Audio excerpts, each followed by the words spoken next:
Morning. It's 9 o'clock and time for the May 17, 2011 meeting of the Indian River County Board of County Commissioners. Jeffrey Smith will lead us in the invocation, and then we'll have Wesley Davis lead the Pledge of Allegiance. Let us pray. Dear Heavenly Father, we thank you for this day, Lord. We ask your blessings on the men that sit up here and make decisions for this county, Lord, that they seek your wisdom first, and that they make the decisions that's in your plan and the best for the citizens of this county.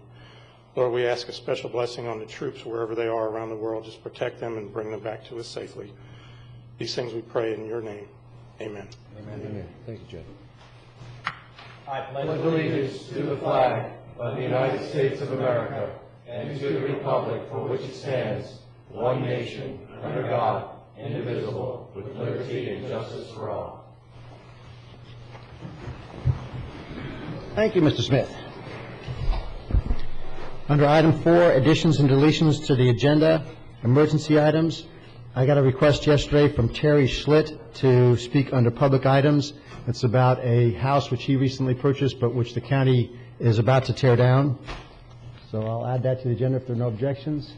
Move to approve the agenda as amended. Second.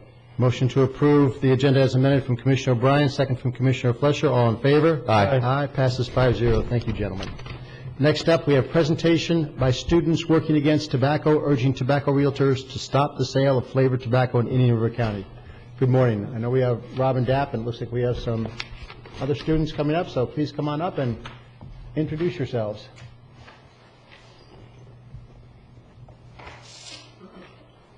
Hello, I'm Lauren DeFalco, and I am a senior at Vero Beach High School. Hi, I'm Jenna DeFalco, and I'm a freshman at Vero Beach High School. And we are here today on behalf of students working against tobacco.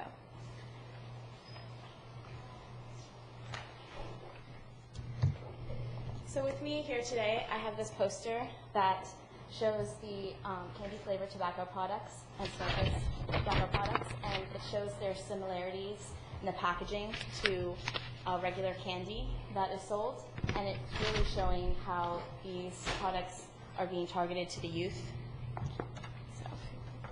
And here I have a basket filled with the actual candy-flavored tobacco products, along with 2 candy products to show, again, the similarities between the actual products and how the manufacturers are luring young youth into buying products that are similar to what they are used to, the candy products. Ladies, could you explain to me on the flavored tobacco, is it something they smoke? Do they chew it? How do they consume it compared to like the candy that's in the basket? There's different kinds.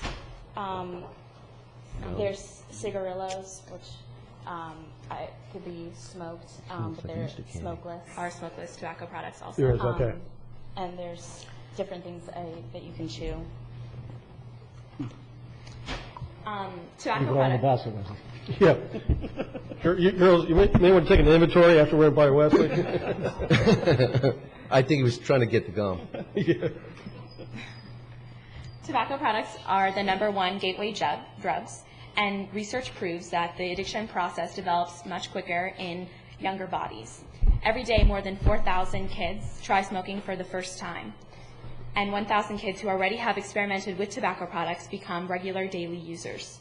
And almost 90% of tobacco products start before the age of 18. 17-year-old smokers are 3 times as likely to use flavored cigarettes than smokers over the age of 25. If this resolution is passed, we would be the 16th county in the state of Florida to pass this resolution. The entire state of New York placed a ban on flavored tobacco in early 2010. The entire state of Maine banned flavored tobacco products effective July 2009. According to the Sumter County Tobacco Prevention Program, a candy cigarillo contains 2 to 3 times more nicotine than a regular cigarette.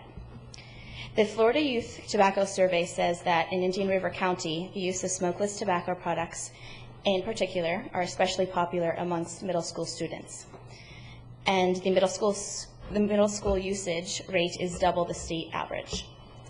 And on a more personal level, our grandmother started smoking at the age of 13 and continued smoking for the rest of her life, and she recently passed away. So we know firsthand what it is like and the results of addiction, and all of her health issues stemmed from her use of tobacco. So we know what it is like to go through that trauma with our family from tobacco products. And not only the physical effects, but the emotional effects on the person that uses the products and the people around them, because we've been, we wish she was here with us today, and if she hadn't smoked, she probably would have been living a lot longer. And so we just wanted to put this in front of you to show you how it can affect the person's whole life, starting in their teens. So in conclusion, we wanted to say that we feel it is imperative that everyone is aware of the addictive and harmful effects of these products, and that we feel that retailers must be particularly careful not to sell them to minors, and that it's important to keep these products behind a counter and out of the reach of minors who might be tempted to shoplift. So thank you so much for having us here today. Thank you. Thank you very much. Questions, comments, I guess. I think it's admirable what you're trying to do, but I also think it's important. The most important thing about any of this is education, and not necessarily going after the manufacturer or the advertiser. They're out to sell their product and market it.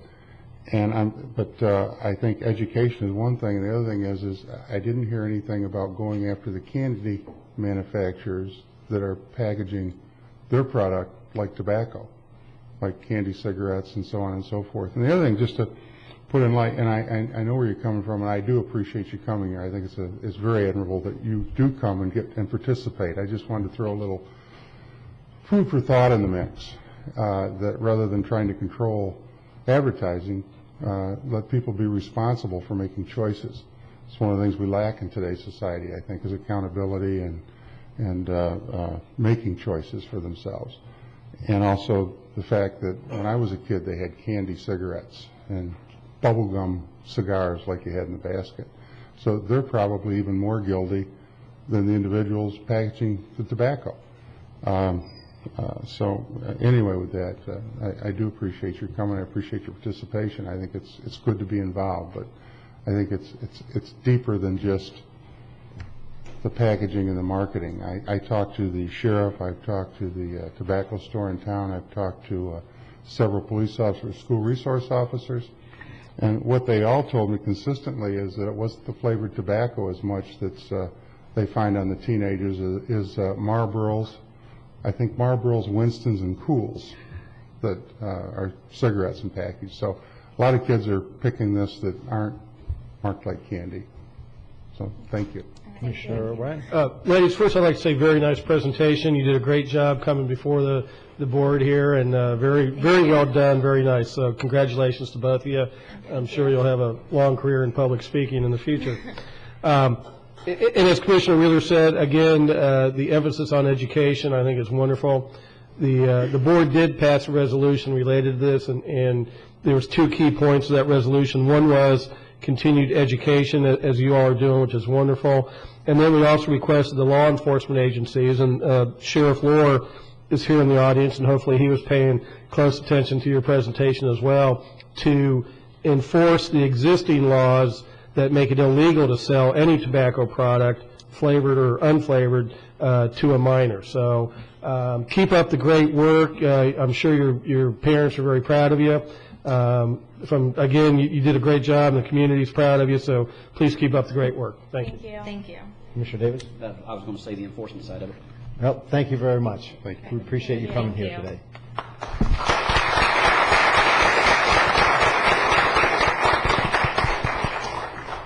Next, we have a presentation of a proclamation designating May 15th through May 21st, 2011 as Emergency Medical Services Week in Indian River County. Commissioner Wheeler will present this proclamation to Brian Burkeen. Brian, good morning. Hey, Brian, welcome. It's my privilege to read this proclamation and present it to you today. And I know from personal experience you guys are Johnny on the spot when needed, not only for myself but friends of mine, and I think we have an outstanding medical services, emergency services in this community. So anyway, this proclamation is designating May 15th through May 21st, 2011 as Emergency Medical Services Week in Indian River County, whereas the emergency medical services is a vital public service, and whereas the members of the emergency medical services teams are ready to provide life-saving care to those in need 24 hours a day, 7 days a week. And whereas access to quality emergency care dramatically improves the survival and recovery rate of those who experience sudden illness or injury. And whereas the emergency services system consists of emergency physicians, emergency nurses, emergency medical technicians, paramedics, firefighters, educators, administrators, and others. And whereas the members of the emergency medical service teams, whether career or volunteer, engage thousands of hours of specialized training and continuing education to enhance their life-saving skills. And whereas it is appropriate to recognize the value and accomplishments of the emergency medical services by designating Emergency Medical Services Week. Now therefore be it proclaimed by the Board of County Commissioners of Indian River County, Florida, that on May 15th through May 21st, 2011, be designated as Emergency Medical Services Week with the theme EMS Everyday Heroes, and the Board encourages the community to observe this week with appropriate programs and ceremonies and activities. Adopted this 17th day of May, 2011, and signed by all 5 county commissioners. Brian, would you like to say something? Absolutely. Thank you so much, Brian Burkeen, Assistant Chief in Indian River County Fire Rescue. Thank you for taking the opportunity to acknowledge what we do out there. The guys are in the field working hard every day.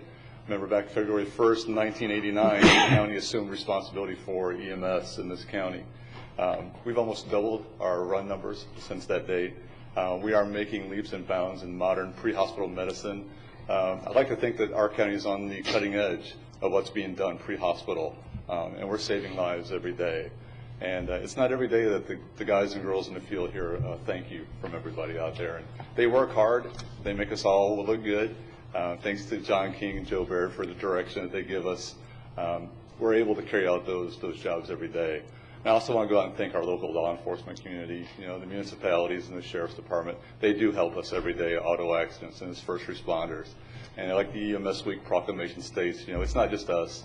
It is law enforcement, it's the hospitals, it's the nurses, it's the physicians, and it's our guys and girls out there in the field. And we thank you very much for acknowledging it. Thanks. Thank you for your service, Brian. Thank you. Commissioner. Excuse me, Commissioner. Brian, again, accolades for all the medical work that the EMS team does, but I'd also like to highlight the community work that the EMS team does. I know a couple years ago, y'all did a lot of fundraisers for the Environmental Learning Center to help raise funds to rebuild their building after the lightning fire. I know you guys were out at almost every event with an engine and an ambulance for the kids. Just recently, Friday night at the American Red Cross hangar party, we had a team there, and they were working with the kids and doing that. And I believe some of the wives and ladies of our EMS team are doing a fundraiser for the American Cancer Society this week. So not only in addition to all the life-saving and stuff you all do, but the community work that the EMS team puts in should be acknowledged as well. So I just want to say thank you to all the men and women that participate in that and be part of the community. Thank you. Thank you.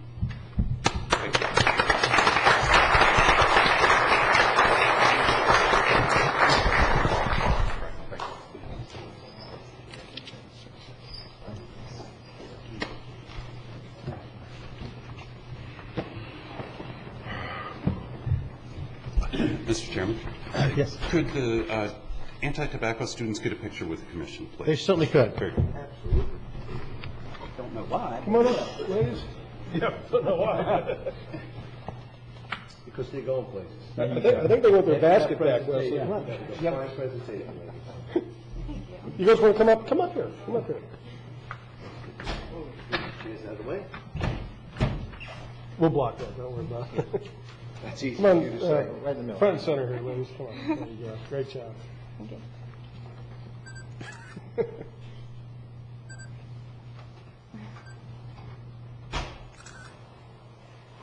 so much. Congratulations. Thank you.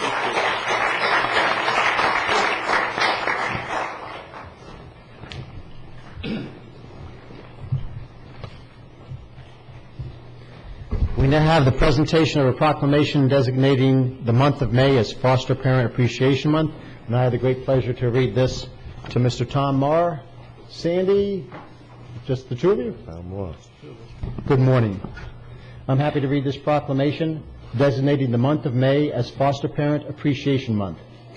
Whereas the family, serving as the primary source of love, identity, self-esteem, and support, is the very foundation of our communities and our state.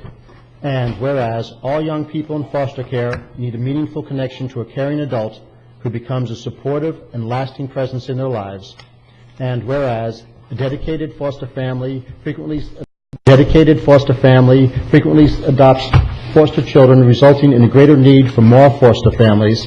And whereas the Hibiscus Children's Center has been saving children for over 25 years on the Treasure Coast in Okeechobee County and serves over 100 foster families annually.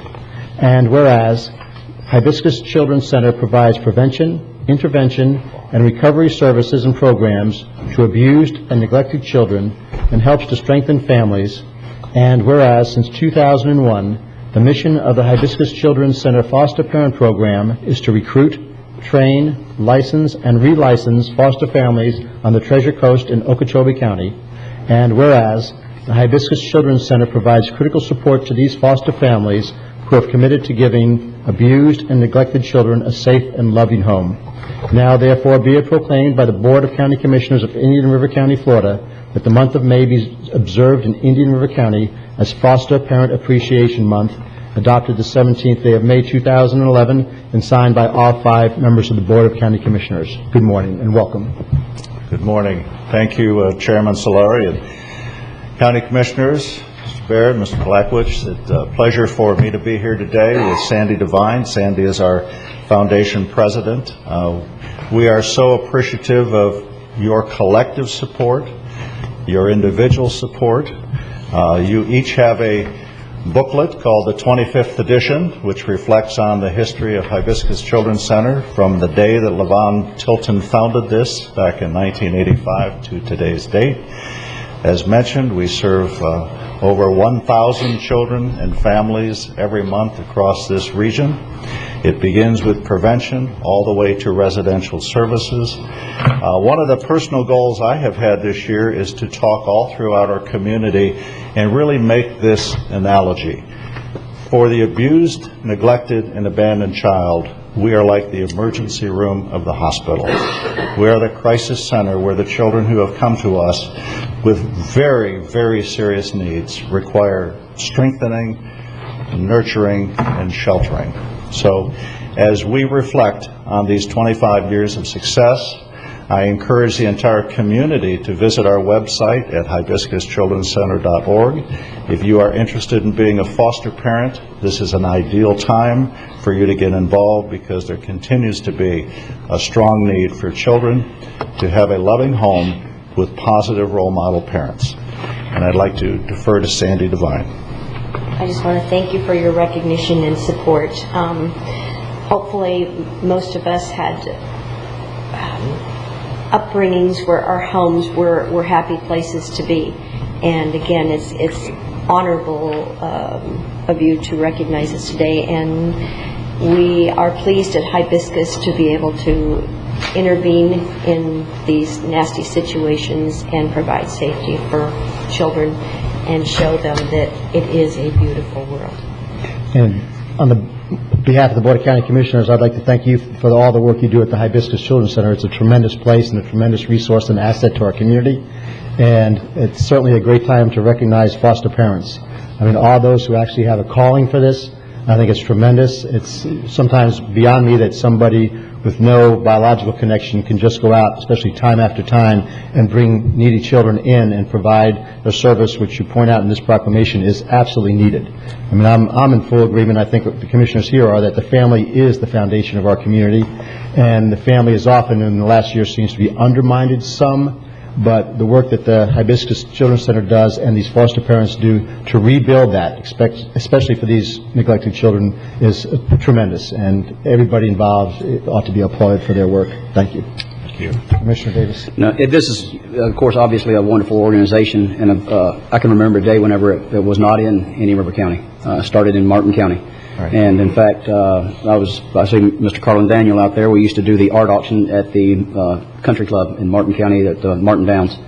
And I believe it was the Monarch Country Club, and it was one of those things. It wasn't just we'd show up, sell art auction and items. We would actually sell $70,000, $80,000 worth of art for in the evenings, and it was not something that we did because we had to. It was something we all did because we wanted to, because it's such a great organization. And to see you move forward and come into Indian River County, and I know that your mission's not done. You're probably still looking in other areas, and what you do is gets God's work. And thank you very much. Thank you. Thank you.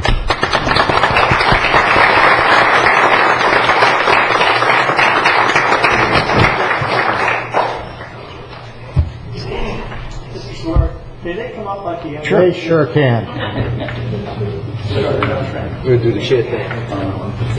Thanks, Joe. Sandy, back up and around. Your photos required or requested.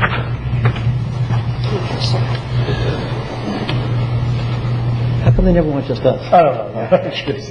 I'm surprised they want us in here at all. We're always in the background. Background, that's what they need. They need background. We never get in the front of the picture. They look better with us in it. Thank you. All right. Thank you all so much for your support. Thanks. These guys just can't stay away from helping young people. Thank you. Thank you.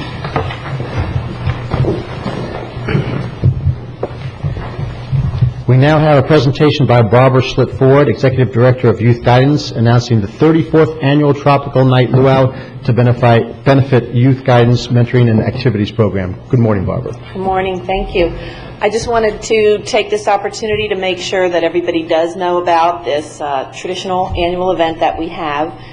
The summer months are quickly approaching, and just about 3 weeks or so, the kids will be let loose from the schools, and the kids that we serve in the Youth Guidance Mentoring and Activities Program, we have about 700 K through 12th grade at-risk kids that we work with year-round to provide mentors and year-round enriching activities for them to make sure that they have the opportunity to develop to their full potential as their more advantaged peers do. At this time of year,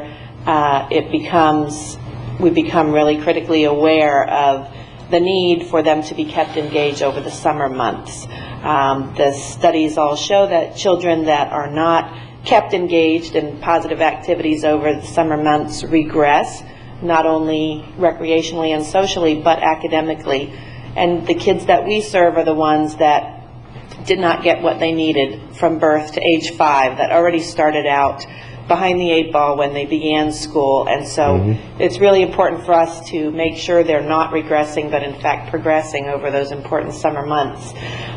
We do not run our own local summer camp. What we do is we raise the funds to provide scholarships for hundreds of the children to attend local summer camps. The kids that we serve attend Gifford Youth Activity Center, County Rec Department programs, Leisure Square, Life for Youth Ranch, Daisy Hope, the Boys and Girls Club, Museum of Art, Riverside Children's Theater. So they're able to participate in the camps that all of the other kids in the community are. The way that we do this is primarily through our big event coming up on June 4th. It's our Tropical Night Luau. And for our second year in a row, we will be at the Quail Valley River Club. And the tickets are just $60. They can be purchased on our website at ircyouth.com. And there's going to be steel drums outside and a great dance band, the Gypsy Lane from Boca inside, and Quail just does a really terrific job with the service and the food there. So we invite the community to come out and join us in our support of raising the funds needed for kids this summer. This year we do need to raise $60,000 to send these kids to camp. We've had a 20% increase in the request for our services, and these are families that have an annual household income of, believe it or not, $10,000 a year or less is what these families are surviving on. So when the summer months roll around, they don't have any extra money to provide activities for these kids. So the parents are forced to either not go to work so they can stay home and care for their child, or they leave their children home alone. And we all know the cost. Law enforcement certainly knows the cost of that situation in this community. So it's a really low upfront cost program that we provide to make sure that these kids are kept engaged in positive activities. If someone can't attend our event but they still want to help out, they can sponsor a child for a week of camp. They also can do that right on our website. And for a donation of $75 toward our camp fund, they will receive a personal thank you letter from the child that they helped provide camp for. So that's always nice to see the actual life that you have touched and made a program possible for. So we are still accepting sponsors as well. That's starting at $350, and it comes with 2 tickets to the event. So we have a great silent auction at the event. So we just want to make sure everybody in the community knows it's unusual for an organization like ours to hold a big event like this at this time of the year when we don't have our seasonal residents. And so we've just always enjoyed the strong community support of the locals coming out and making this a big success. So I just want to make sure everybody has the date on their calendar, Saturday, June 4th, 7 to 11 p.m. at Quail Valley River Club. Or they can call our office at 770-5040 if they want to order them over the phone. And thank you for the long support that we've enjoyed from the County Commission. Thank you very much, Barbara. Barbara? I just want to thank you for all the work that you and your team are doing, and not coming before us and asking to provide for the funding. You're asking us for support for the funding. And I hope everyone hears that it's a great event. It's a wonderful time. You all do a magnificent job. I'm just concerned about the local retailers, because in about another week you won't be able to find a Hawaiian shirt in town. So, and that is the motif, and we hope that as many citizens can attend. It's just a wonderful night. It's a great old-fashioned luau, and I want to thank you. Okay, thank you. Thank you.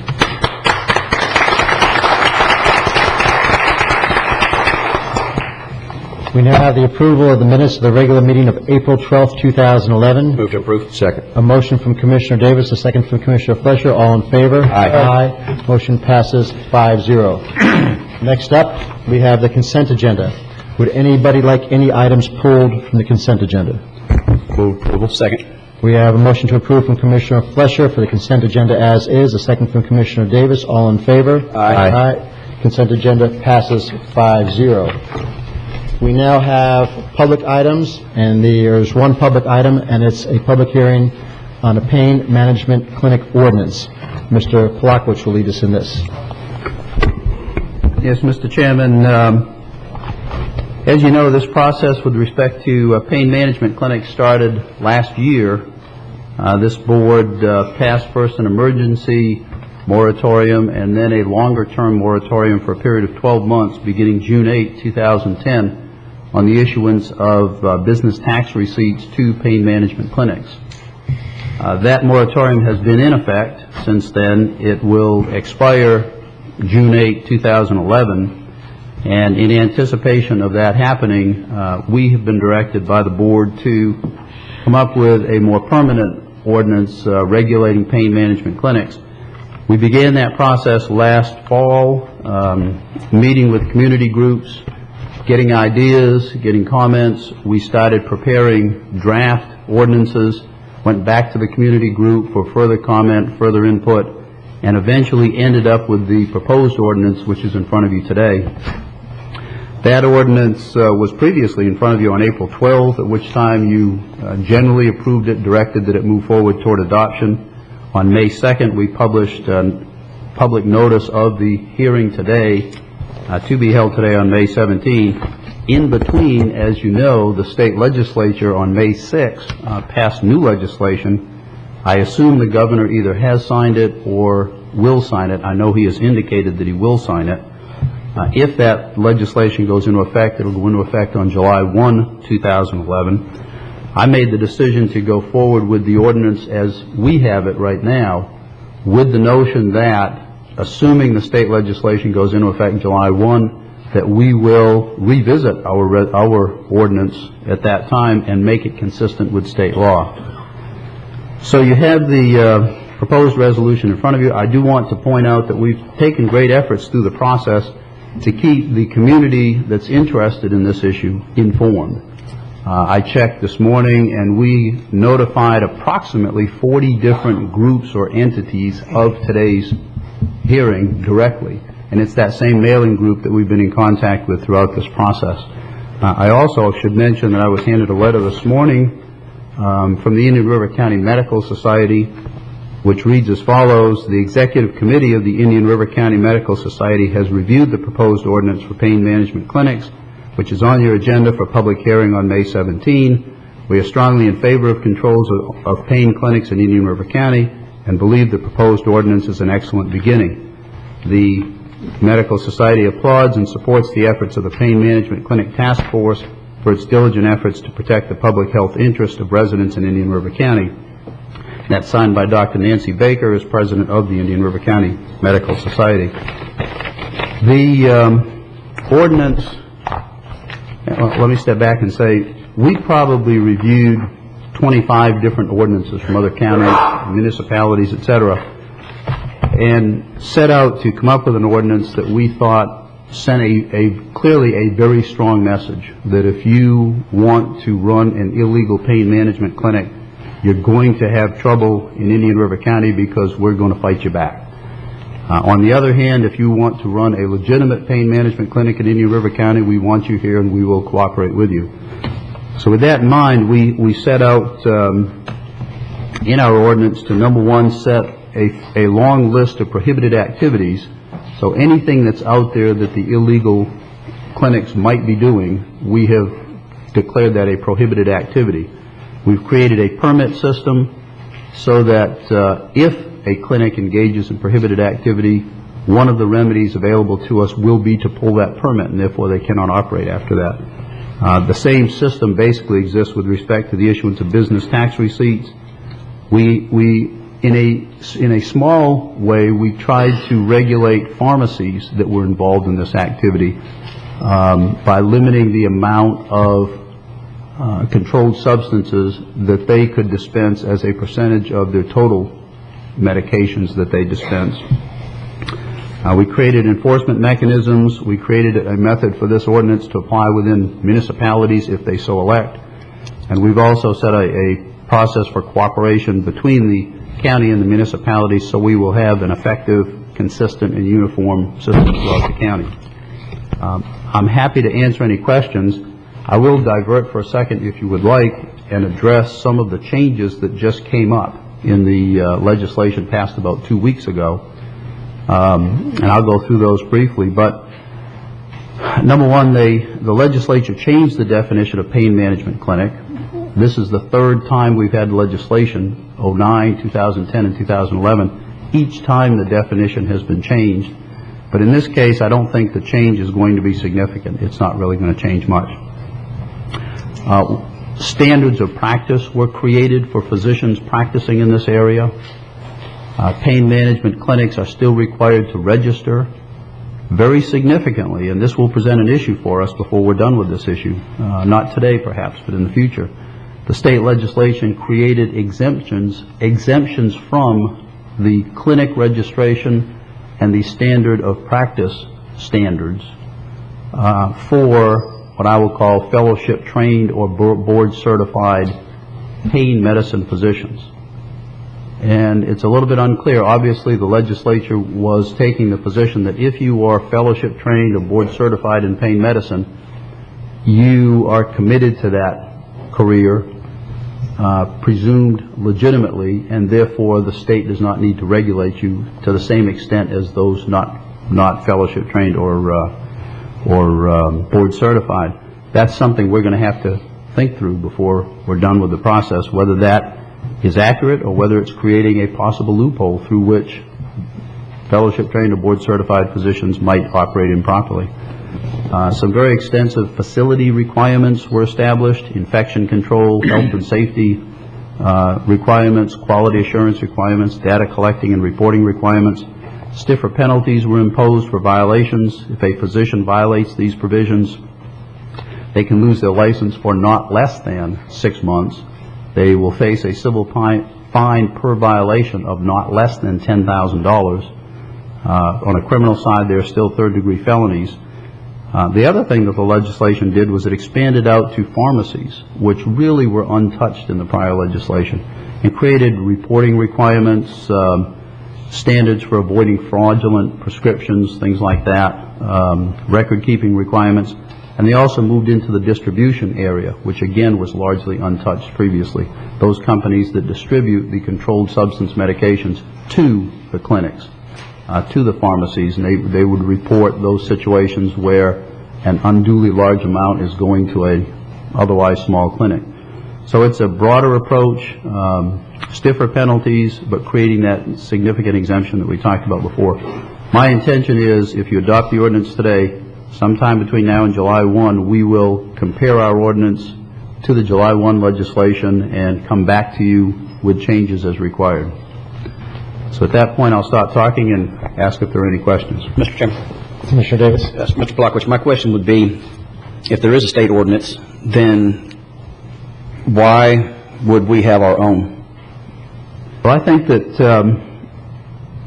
having been involved in this issue now for about a year on several different levels, including working with Debbie Mayfield in her office, I think everybody believes that this problem is going to best be addressed through a coordinated, broad effort. And I know the state, when I sat, I think, in this room and talked to address the legislative delegation and talk to them about doing things at the state level, comments back to me that day were, the state can't do it alone. The state needs the help of the locality as well. And I think what it will do is, if we are faced with a situation where we have an illegally operating pain clinic in our community, it gives us another menu of enforcement mechanism that would not otherwise exist. Otherwise, we would be left to point to the state, the law enforcement, and say, go, you take care of this. But in this situation with a local ordinance, it gives us the ability to address it as well. And I guess that was this would be clearly one of those ordinances or laws coming from Tallahassee that I'd be eager to enforce. And looking at it, I guess if we had our own in place like you're talking about, it may very well be a duplication of ordinance, but at least we might be able to do it faster and quicker, and perhaps even cheaper, I guess. There you go. Thank you. Any other questions for Mr. Blackwich at this time? Just, Alan, if we do, say we adopt this, and existing clinics will have to pay the application fee and get their permit. If we revise this after July, I assume that those that have gotten the permit under these conditions would be allowed to keep that permit going forward? Yes. Permits are required essentially in 60 days. I think it's on or before July 18, if I'm recalling correctly. And there is no charge for those the initial permit issuance between now and that date. If you get a permit between now and that date, if we change this ordinance on July 5th or 10th or whatever the date might be, yes, the permit that you obtained under this ordinance will apply going forward under the revised ordinance. One other thing, I know that if it comes back in July, that we're not going to have a lot of time for an evaluation of what we have implemented, but perhaps we will have some from some of the pain clinics that are going to go ahead and opt into the structure that we have in place. And so I'd like to do one of two things: either A, at least have some evaluation of what we have in place at that time, if at all possible. If not, look at this in a year even for some kind of evaluation and make sure that we don't have some loopholes that we're overlooking.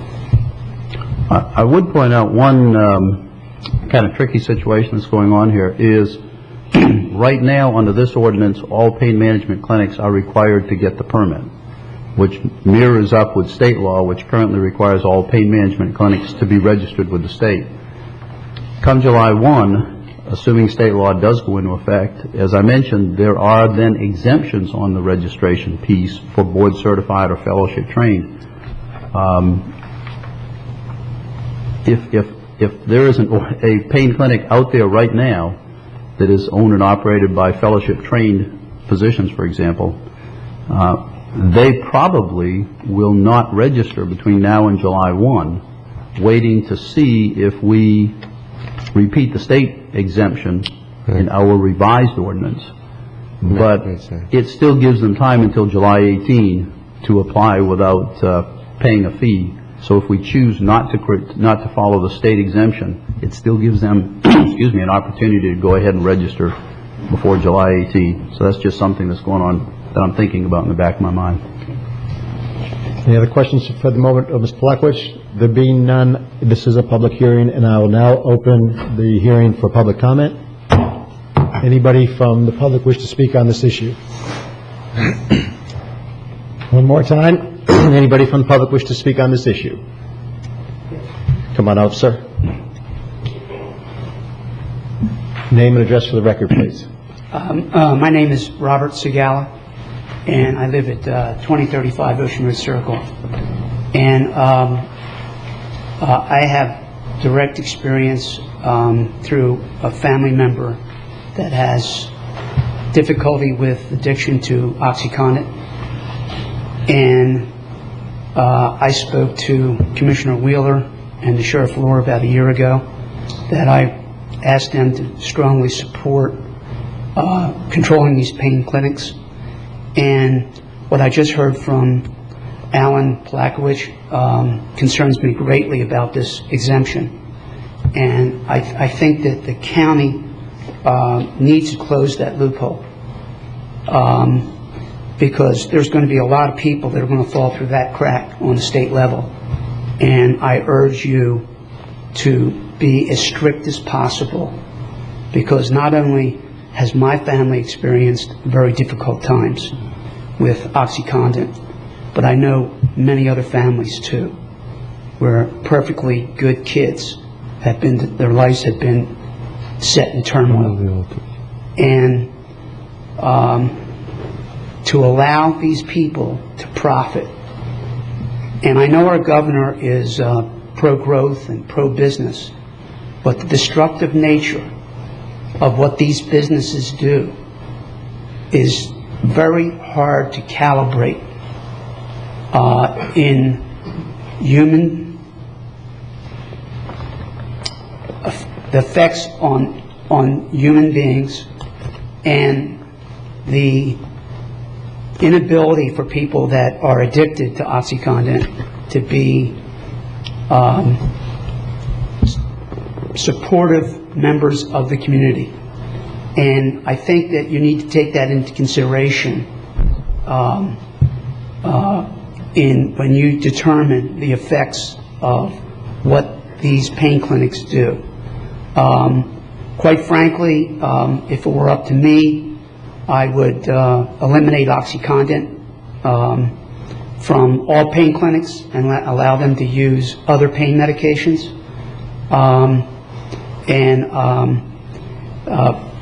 I right now would ask this body to, a lot of things start in California, but I'd love to see Indian River County go on the map and say, you know what, well, not only are we going to stop what's going on in these pain clinics, but we're going to, in this county, we're going to eliminate OxyContin.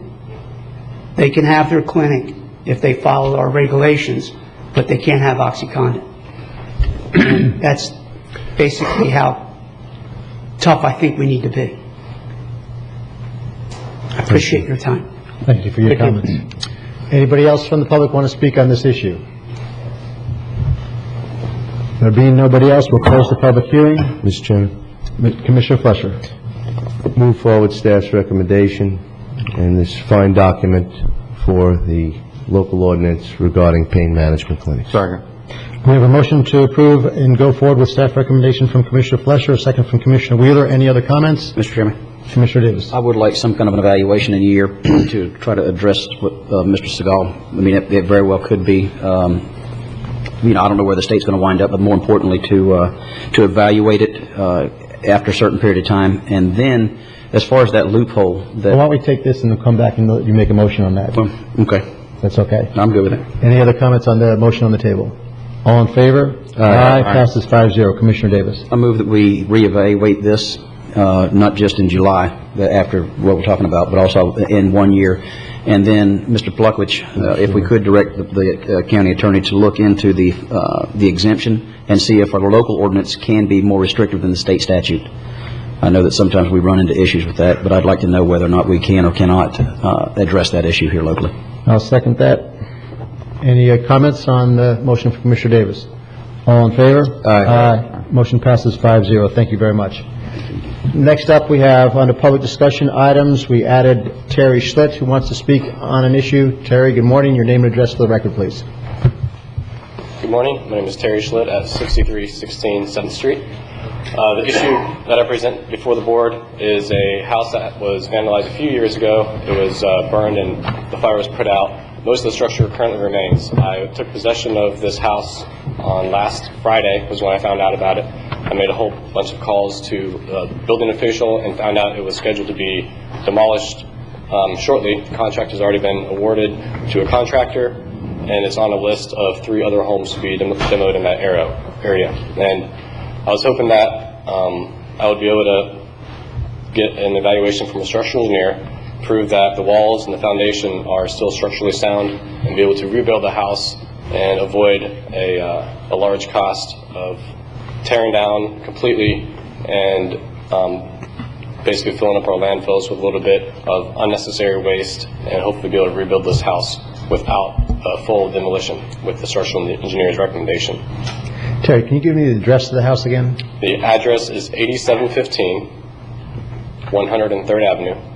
Is that the one that caught on fire? Yes, in 2008, it caught on fire in Deer Lake Estates. Oh, mercy. Okay, and I discussed this briefly with the county administrator yesterday, and I think he might have asked staff to be prepared to make some comments. If they are, I would like to hear from staff. I do have a question, though, first, Mr. Chairman. Terry, do you have a timeline and a financial plan that you can move this forward in a very accelerated manner? Because this house, and I think Commissioner Davis is very familiar with it, my understanding it's been like this for 3 or 4 years, I guess. It was an arson case, and it has been there for quite a while. And I don't mind possibly granting you an opportunity here, but I don't want it to be a 2-year opportunity. I'd like to know if you have the finances to move this thing forward, and if you have a timeline of how quickly, assuming the engineers say, yeah, it's structurally sound, how quickly can you get this thing done? Yes, as far as the timeline, I'm meeting with the structural engineer this afternoon, and he's going to set up an inspection, and we'll go over that as soon as possible. It should be within the next week or so to find out if it would be a complete demo, if it's just, the walls or keep the foundation or whatnot. The finances, I've already put together a schedule and have a few investors signed up with the cash ready. As soon as we get it cleared up, we can basically go for permits and build. I'm not certain how long the construction will take. It would definitely be under 4 months if it's not a complete demo. But as far as removing the hazardous situation that currently exists now, I don't see it taking more than 30 days. Mr. Chairman. Commissioner Davis. I guess I got a question probably of legal. Once we let a bid and do not follow through, I know when the tables are turned, the the contractor has some exposure of some kind.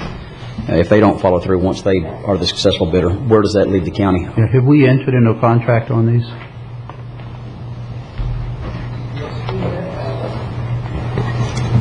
As a Guanch building official, yes, we have. As I understand it, there is a contract. The PO has not been issued.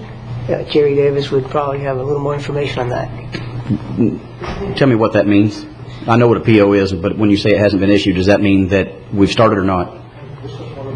Turn your light on, Jerry. This was one of the properties that came back to the board 2 weeks ago for re-award due to a bid protest. And I just received the insurance certificate from the re-awarded contractor yesterday. We have not issued a purchase order yet. There's a statement in the bid document that allows us to withdraw or remove any of the properties. What about postpone? There's nothing in the documents, in our documents, that allow us to postpone. Mr. Chairman, Mr. Blackwich, is there some kind of in there a statute or ordinance or something that's in our generic language for the bid process that says it's good for X number of days? Well, yeah, their bid to us, generally speaking, is good to us for 60 days. so we have 60 days to, I guess really where I'm going with this, I don't know whether we have any wiggle room here or not. I don't really know that I want to give much wiggle room. I certainly don't want to start the process all over again in the event that you don't have a successful evaluation from your structural engineer. Jerry, have we signed a contract on these, or do No, they? we haven't. No, we do Do not. we typically do a contract? No, this would be done by purchase order. Okay. This award of this bid was a total of $8,500 for 3 structures. Yeah. The other 2 were only $1,000 apiece.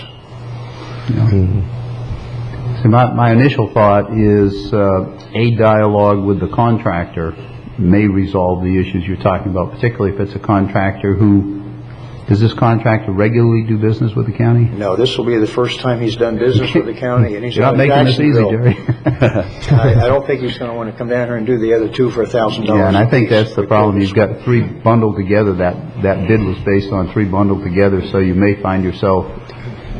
Let me ask you this. Now that we've got a new owner and we move forward with the demolition, then we're strapping him, if I'm not mistaken, with the lien.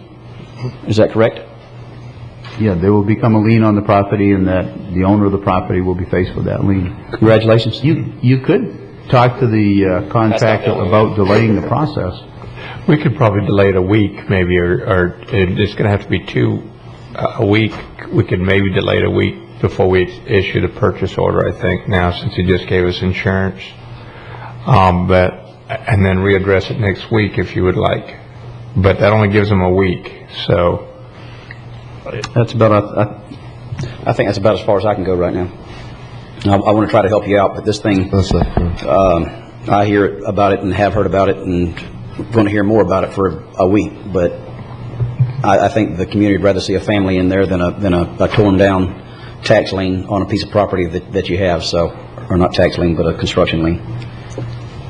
Mr. Chairman, I guess, and Commissioner Davis, I don't mind giving Mr. Schlitt a week, because it sounds like he's meeting with the engineer today, and so by next Tuesday, we'll have a yay or nay if it's sound or not. But looking at the worst case scenario from our point of view, I guess, not Mr. Schlitt's, but ours, let's say it is structurally sound and he doesn't want it demolished.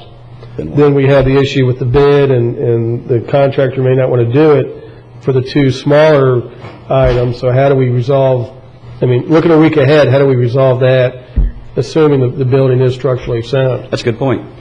We probably have to anticipate him putting it back out to bid. No. Yeah, if we only go forward with 2, the 2 for $1,000, I think we probably would. Unless there's something that we can negotiate with him, and that may be something that you would have a financial interest in doing in the event that it comes back.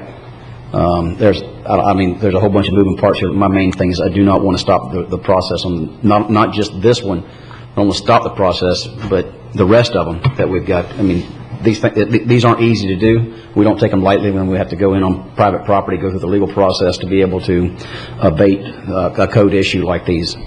And at the same time, I want to try to work with you, but we don't have a lot of time. Well, Commissioner Fletcher? It's most certainly, you're the proud owner of not the prettiest house on the block. And I visited the location. It's got a lot of challenge. Not a structural engineer. Got a lot of damage there. My concern is how close were the other bids to demolition if, in fact, we lose this bid and then the bidder no longer wants to do the other 2 as well. What kind of financial position does that put us in? I think the ideal situation there would be for if we pulled this one off of that and the contractor doesn't want to do the other 2, we're getting ready to put another bid out now for demolition of 3 additional condemned structures. I could add the other 2 with that one and rebid it. What are the other 2 that he may balk at? That, I mean, as far as is there 2 more in Bureau Lake Estates, or is there where are they located? They're in other areas. Mid-county, and there's much smaller projects. Yes. Mr. Chairman, I'd go ahead and move that we delay the issuance of the purchase order for 1 week. Ask Mr. Schlitt to come back before the board next Tuesday with an update on the status of the house, and in the meantime, ask staff to talk to the bidder, explain the situation, and also maybe Mr. Schlitt, because I imagine there's going to be some deconstruction work required on the house, and maybe you can talk to the contractor and offer that for him to bid it first or something, so at least he has a little bit more business coming in on this deal, and then we'll make a final decision next Tuesday. Mr. Chairman. Commissioner Davis. I'll second that, but I'd like to add to it, and I don't know what the yard looks like. I just mowed it last week and trimmed the trees up. All right, super. It looks better. Thank you. All right. Okay, we have a motion to delay the purchase order on these 3 teardowns for 1 week by Commissioner O'Brien, a second for Commissioner Davis. Any other comments? All in favor? Aye. Motion passes 5-0. I guess we'll see you next week, Mr. And Mr. Schlitt, just, all we're doing is giving you a week here, and I don't want you to have a false impression that we may not still go ahead with the condemnation and such, okay? Okay. I just want you... And it does make me feel a little better that you have the bids at $8,500. I know that the contractor would probably still do it for $6,500 if the other 2 were on $1,000. So at least I have that bid to work with as a fallback. Okay. And again, just so we're all clear, this is just a week delay. We may still move forward with the demolition. And Mr. Chairman, and with that said, with the week delay, I would suggest that you have as many things answered as possible whenever we come back here next Tuesday, so we don't walk away not knowing. Will do. Thank you. Thank you. Next up, we have Community Development, which is going to give us a presentation on the consideration of establishing fees for pain management clinic permits and related appeals. Good morning, Stan. Good morning, Mr. Chairman. Thank you. Stan Bowling, County Planning Director. The fee resolution that's before you all now is necessary to implement the pain clinic ordinance you all adopted just a few moments ago. That ordinance requires permits to be applied for through the Community Development Department. It also provides for appealing decisions for denials or suspending a permit, and it requires a resolution adopted by you all to set fees for that amount of money that's necessary to cover costs for staff time and effort. 2 things I want to point out about what's proposed before you all. Since we don't have experience or track record to go through, we've equated the effort we think it will take, the amount of staff time and the level of staff involved in review, and equated that with some existing fees we have for existing application types. We've done that for the permit and for the appeals. For the permit, the proposal is a $200 permit fee, and the permit will be required once every 2 years. And we've equated that with our lowest level site plan approval, which is an administrative permit, and again, a $200 fee. Appeals will involve more staff time in preparation, reports, and also time from the attorney's office. And we've equated that with appeals from affected parties of development projects, and that's an $800 fee. So both types of appeals we have down and proposed in the resolution for $800. The second point I want to make is that at the April 12th meeting, the board was concerned, I think, with pre-existing clinics that may have to come in and get a permit, they'll now have a new requirement on them and a new expense. And so what we've done is set forth a no-charge sort of window of approximately 60 days to not charge anyone who's coming in to get a permit. We think that'll capture probably only pre-existing clinics, and so that'll give them a break for their first permit. And with that, staff's recommendation is that the board adopt the proposed fee resolution. Stan, I have one question, if I could. I just want to make sure that under the no-charge permit that's available up until July 18th, correct, that will then be a 2-year permit for that institution, so they basically won't be paying any permit fee until 2013. Correct. Okay, thank you. Any other questions of staff? Move staff's recommendation. We have a motion from Commissioner Wheeler for staff recommendation, a second from Commissioner O'Brien. Any other comments or questions from? Just real quick, I want to make sure that the Medical Association has, this being a fee resolution, they're aware of this and they're buying into this also? Yes, Okay. we distributed this to the same group. And then my only other comment, I would really appreciate it if we could be proactive to the existing ones. We are adding a layer of government here and have business being proactive to the ones that are legitimate that we have in the community. And with So by that, do you mean go out and actually try to notify? Let them know, listen, a this is permit your will be opportunity. necessary Exactly. by June 18th, and you ought to come in and apply while it's. That's exactly what I mean by proactive. Okay, fine. Thank you. Any other questions or comments from commissioners? All in favor? Aye. Motion passes 5-0. Thank you Mr. very Chairman, much. before Stan leaves, Stan, it's my understanding that you and your wife are involved in the foster parent program at some level. Is that correct? That's correct. I just want to commend Stan and his wife. We had a proclamation earlier for Foster Parent Appreciation Month, and I know I saw Mrs. Bowling come in the building here, I guess, a month or so ago, and she had a new little baby in her arms and stuff. And so I just want to thank Stan and your wife for doing that and participating. It's a big help to our community. I just want to publicly say thank you, Stan. Well, thanks. I wish she were here because it's 99.9% her. It's always the way, isn't it? You get all the accolades, and she's doing all the work. I'll pass that on to her. Appreciate that. Thank you. Thanks, Tim. Under Community Development Matters, we have a second item, a request to enter into an intermodal program supplemental joint participation agreement with the Florida Department of Transportation for improvements to Aviation Boulevard. Looks like Mr. Matson's going to lead us in that. Thank you. Phil Matson, Indian River County MPO staff. And I have a brief PowerPoint presentation I'd like to show you on this. And I'm here to request that you enter into an intermodal program supplemental joint participation agreement with FDOT for Aviation Boulevard. And to give you a little background on the project, Aviation Boulevard was a project included in the MPO's 2025 LRTP that was adopted back in December of 2000.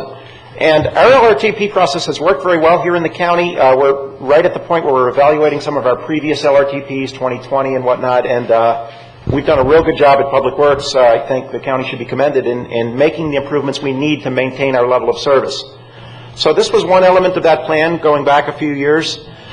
As soon as it was included in the plan, we began looking for funding, and we identified $1.6 million in FDOT intermodal funding for the project. Phil, yes. Would you speak English for the public watching this I at was home? thinking that.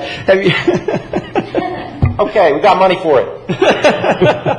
Well, all these acronyms, and people at home have probably no idea what a lot of these are when you go through this.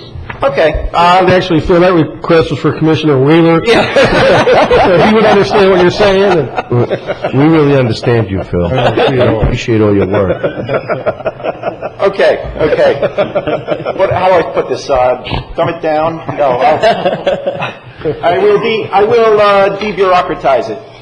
Okay, so we got our first grant for this project, $1.6 million in what's called intermodal funding. And I'm going to explain intermodal in just a moment. And that began in 2004.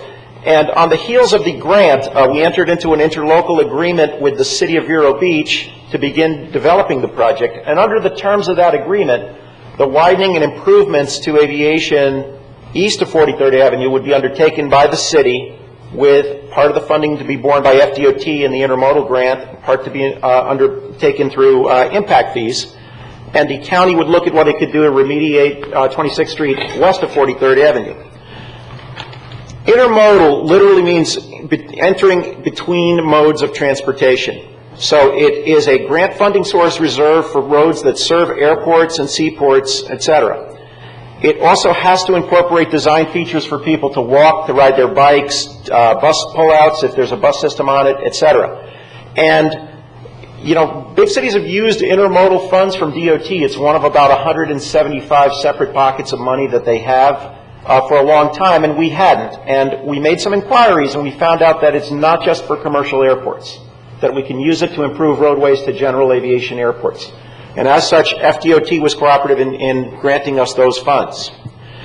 The city of Vero Beach early on started identifying what it could do for intermodal improvements, and they did a real good job at looking at things like a delineated bike lane here with a separate color, crossing patterns that are very well identified for the pedestrians in the area, and so forth.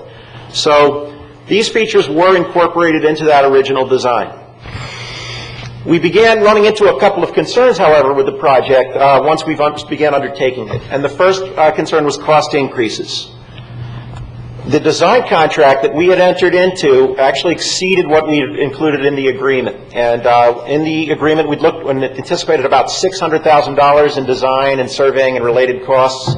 And the design contract actually was for $975,000. But the real increase came with construction. We got our first construction cost estimate somewhere along the line, about 60% design, in the neighborhood of $17 million. That was a lot more than we ever thought this roadway would cost. There's a couple of reasons for that increase. The first, we were at the tail end of a period of construction inflation that pretty much peaked in 2007. Roadway costs were going up everywhere. Labor was in short supply. Petroleum-related products like asphalt was going up and so forth. So while we had originally thought what this job would cost in 2000, when we got around to 2007 and getting a design cost estimate, went way up. The other thing is we incorporated a lot of intermodal features, and like we said, we haven't really done this before, and some of these also spiked the cost of the project. But the costs were not limited to construction and design. We also encountered a couple of potential maintenance cost increases. If we widen the intersection around US 1 and Aviation, which is the eastern terminus of the project, we'd end up doubling the railroad crossing length, and that would more than double the FEC charges for maintaining it on an annual basis. And not only that, it would have to be reconstructed as a 4-lane intersection and railroad crossing at periodic intervals into the future. So we've talked to the city, and you know, the next slides I'm going to get into is our declining financial picture, and they're as strapped as we are. And we began some outreach with the city as to who'd be responsible for maintaining it. It was the county's position that the city should be responsible, and at the time we were unable to reach an agreement on those maintenance costs. So we see some increase in costs, you know, up and down the line on this project. We're also taking a look at a changing financial climate here. And we've seen a 62% decrease in the capital improvement program from 2007 to 2011. And, you know, if it were frozen at that point, that'd be one thing, but we're possibly anticipating more decreases. And we've gone into this cycle of deferrals that you could all return.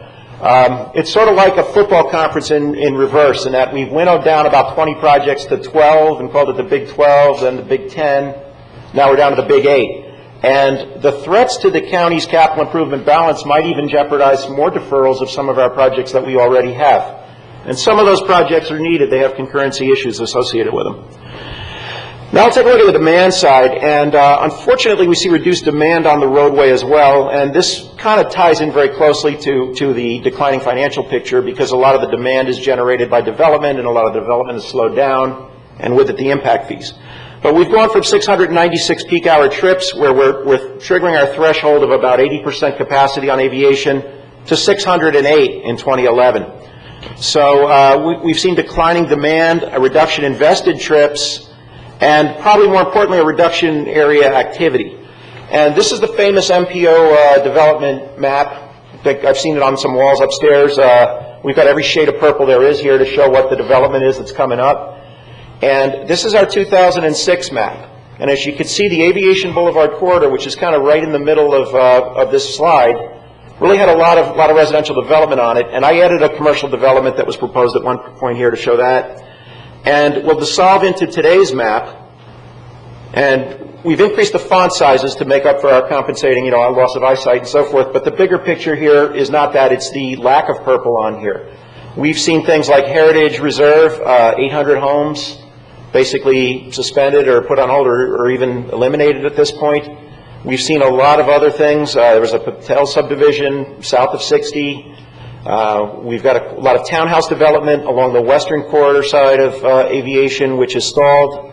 Some of the stuff was built, like Woodfield, but most of it wasn't. And even some of the things we have on today's map, I don't know that development and new homes are imminent on them. So we have a area, and I'll just show that dissolve one more time. Well, here we go. This was original conditions, and this is what we're looking at now. Okay, so we have construction cost increases, maintenance cost increases, contracting capital balance, and declining demand, and all that would lead to a pretty obvious conclusion, except that there are other considerations involved. One thing we want to do is preserve the grant fund. It's not easy to get, particularly in these days. If we can use it to leverage our own capital improvement program, it's something we want to do. We'd like to address congestion, because both are congested corridors of the future. 43rd, Aviation, everything in that area. We'd like to complete project design, because all the projects that we have in that area, which would include 43rd Avenue, Aviation, maybe even some developments, in the Sports Village area, are, dependent upon completing the roadway project design, because there's drainage issues that tie into all projects. Finally, greenway and intermodal concerns. Simultaneous with developing this, we've adopted a number of greenways plans and committed ourselves to making a safer pedestrian climate out there, and I think it's a very, very good goal. And one of the central portions of our greenway plan is the airport area, because it's really right in the heart of the county. It's where east meets west. It's where people who want to use US 1 or go to the beach or so forth and take a bike there would have to first get to US 1. So it is another important greenway link. And we've come up with three alternatives that both acknowledge the declining financial climate and increasing cost climate, and also enable us to retain some grant funding and get some of our goals accomplished. So the first alternative is to design and construct the project as we originally envisioned it. The second is a new one, and we've checked this out with DOT. It's to complete design of the project, construct the Aviation Boulevard 43rd Avenue intersection, to widen 43rd Avenue north of State Road 60 to 26th Street, and to make intermodal improvements on both 43rd and Aviation. And our final alternative is simply to go ahead and complete project design, because, as I say, the other projects that we want to move forward with in the area need some of the permitting that's associated with the design for stormwater. And comparing these three, we've put together a little cost-benefit matrix, which will kind of lead you to what our recommendation is. And we've evaluated all three alternatives. One is the whole original Aviation, the second, intersection only plus 43rd plus intermodal, and the third being just design, on a couple of categories. The first being the cost to the county, next being impacts to the capital improvement program, and these two have to be considered together, and I'll explain why in a moment. The third being what do these do respectively for congestion, and the fourth being what do they do for intermodalism.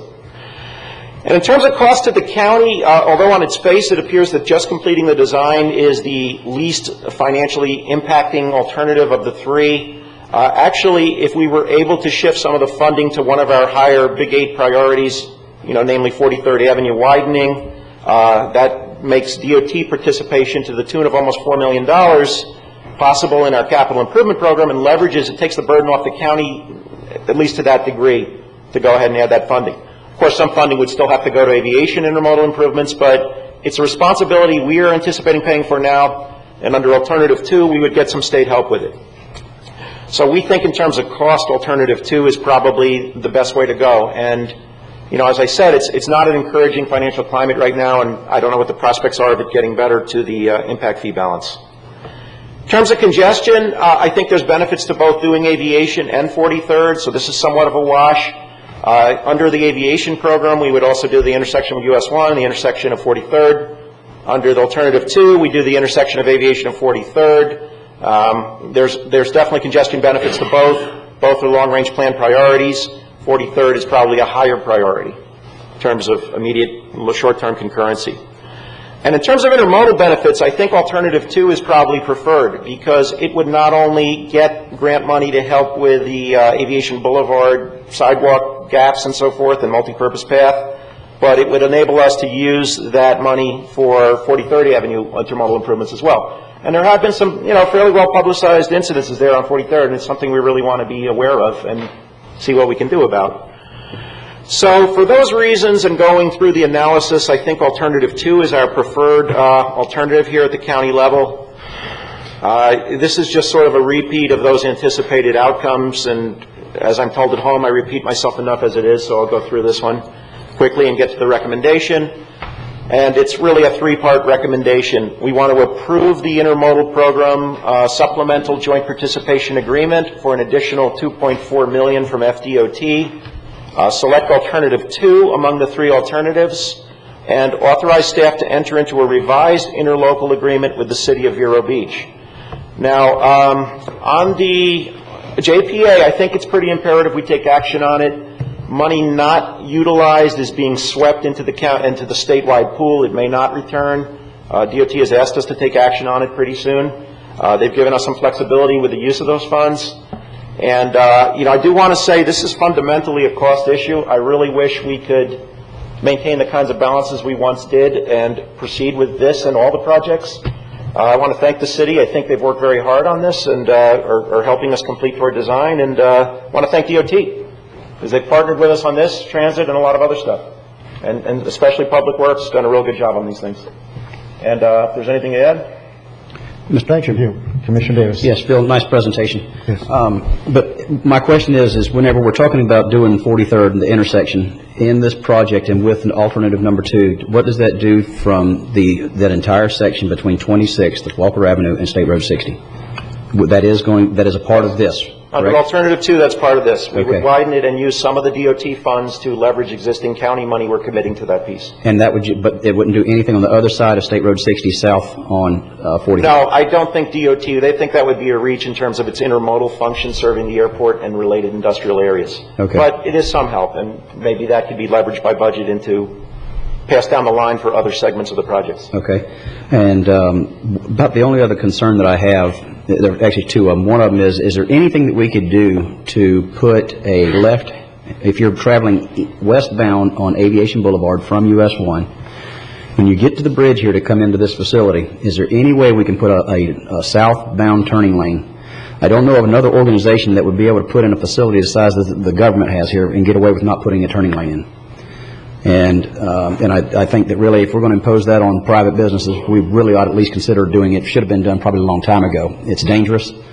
And again, I don't know of another entity that, other than us, that would have gotten away with that. So, if at all possible. Yes. Is it? I mean, and we might not have the right of way. It might be a city of Europe issue. Let me look into that and bring it back maybe next week for you. All right, and then the only other comment that I want to make sure is clear, this is not a use it or lose it situation on these, we're not just accelerating this because of the grant.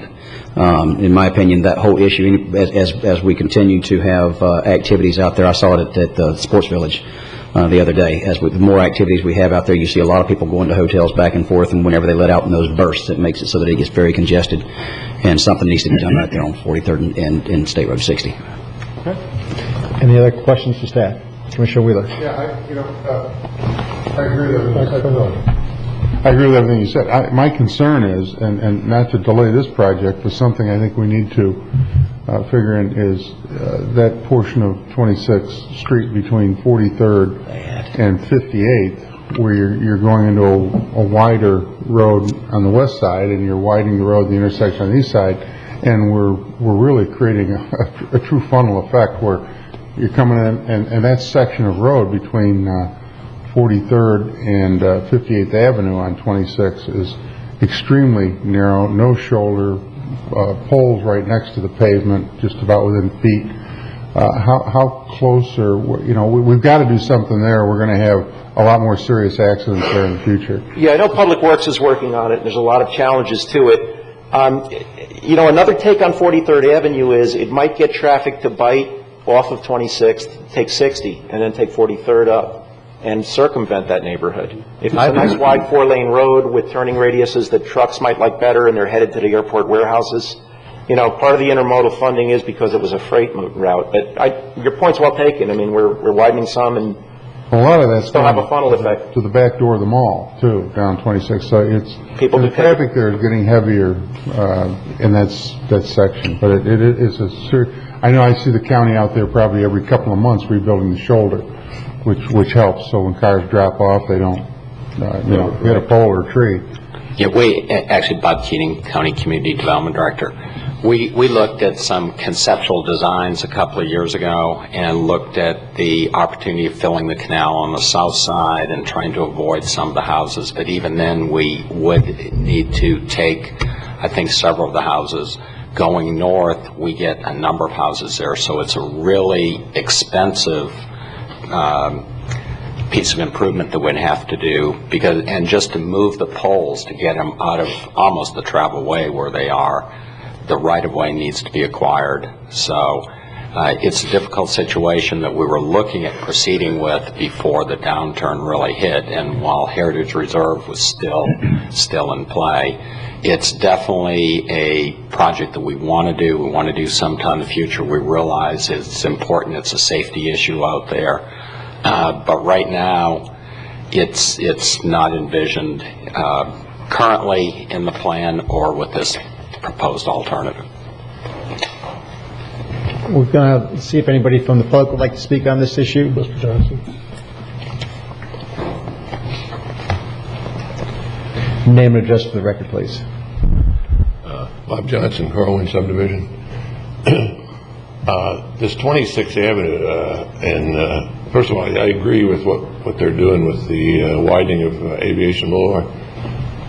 The traffic, even though some of these developments out in South County aren't progressing, Axe is doubling their occupancy by another 100 rooms out there, north and behind the mall. There are all sorts of condominiums being built that take 2 and 3 cars. I drive the traffic. I drive 26 all the time, and it's horrendous. So eventually something's got to be done at 26. But back to Aviation Boulevard. Aviation Boulevard is this, for South County and for the west of where the mall is very important to get to the hospital. In other words, you can't go down Route 1, Oslo, and then Route 1 to the hospital in a hurry. You need some kind of, Aviation Boulevard is on one side of the hospital is okay. It's fine for traffic. But when you get to the rest of the county, out by the mall and all these subdivisions that are going in and out there, Aviation Boulevard is very important access to speeding up the process to getting to the hospital. So just like to add that. Thank you very much. Thank you. Anybody else from the public? Ma'am, come on up. Name and address for the record, please.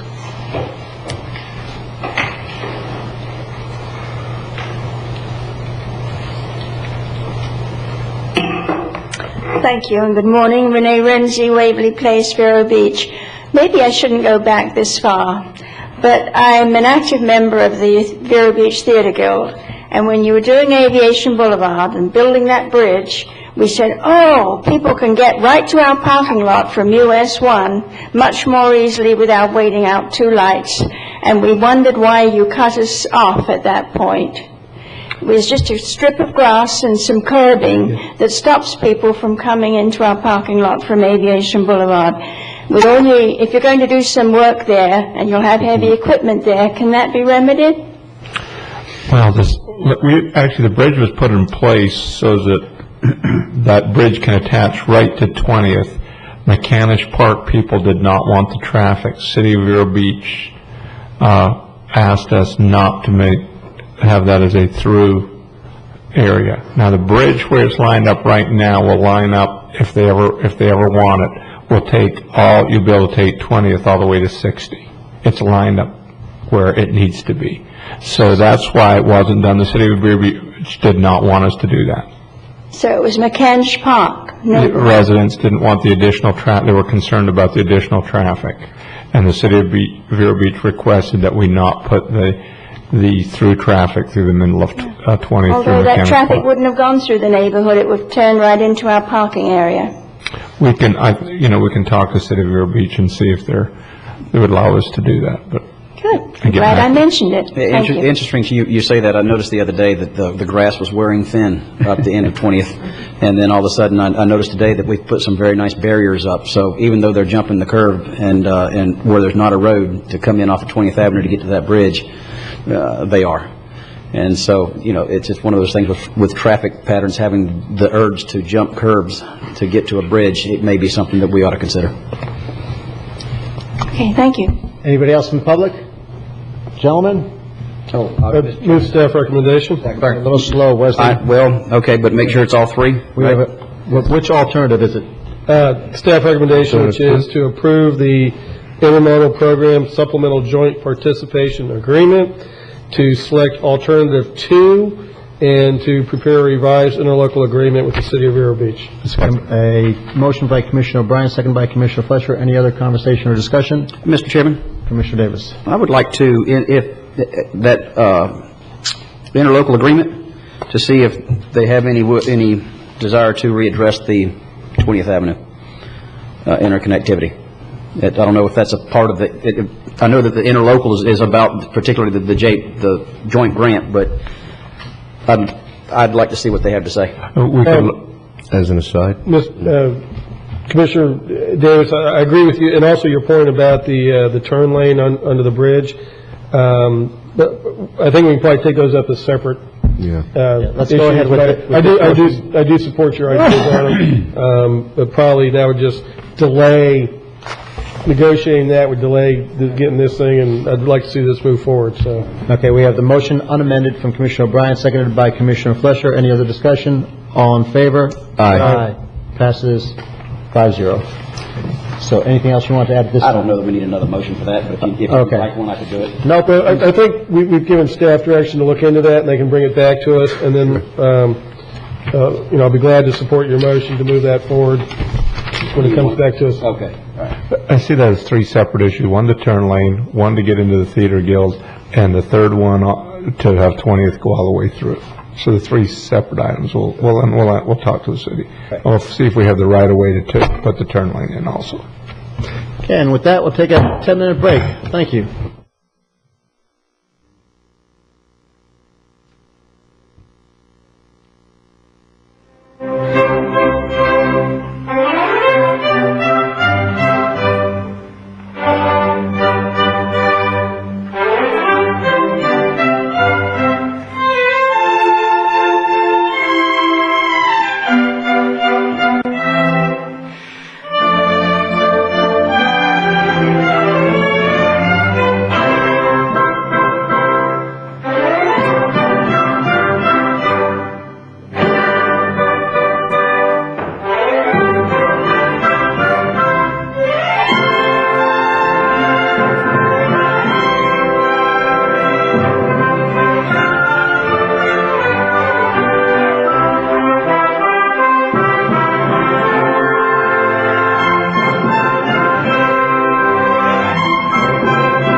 We'll reconvene the meeting of the Board of County Commissioners. Moving on to utility services. And we have recommendation of improvements outlined in odor control study final report. And who's going to lead us on this? Mr. Hotchkiss. Good morning, Commissioners. Mike Hotchkiss, Capital Projects Manager with Utilities. We recently completed expansion of the West Regional Wastewater Treatment Plant in May of 2010. The operation of the facility has been performing well, but we've had a lot of recent development in the area and have received some complaints about odor. The BCC approved a study with PVS&J to study the odor out at West Regional in January this year. And the proposal before you is to go ahead and implement recommendations of the study. And I'm here to answer any questions you might have. I just had one question. Some new residential construction came in. Was this? Yes, sir. It's just east of West Regional. I think it's called Stony Brook Farms. I guess this is kind of the old, you move in next to an airport and then you want the planes to stop. We have that a lot. Unfortunately, that's how it goes. We get a lot of odor complaints, and we're very sensitive to it. And we have to pretty much find out where it's coming from and make the required countermeasures to go ahead and try to make it go away. I guess my last question is, how confident are we that the 84,000 will cure it? Well, when they did the study, they actually put in some hydrogen sulfide meters and metacarpal odor meters and stuff, and so they registered it in all the different areas. They picked it up in the anaerobic zone and also at the grit trap, in the very headworks. So they're going to hopefully pull some additional air from the headworks, and then pull some air to cover up the anaerobic basins, and then treat all that air to try to neutralize all the gases and the odor. And we're pretty confident because they did get some pretty high readings in all those areas they identified. Some other areas were real low. So they actually did a scientific. And Commissioner, my understanding is the 84,000 is just for the study. The cure is somewhere like 900,000. Yeah, the actual construction, the actual construction is around 900,000, and we're probably looking at around 80,000 for the engineering design for that, to actually implement the recommendations they made. On that 80,000 you mentioned, I mean, that figure comes up adding the 5% contingency and then doing 10% of the engineering cost plus a 5% contingency.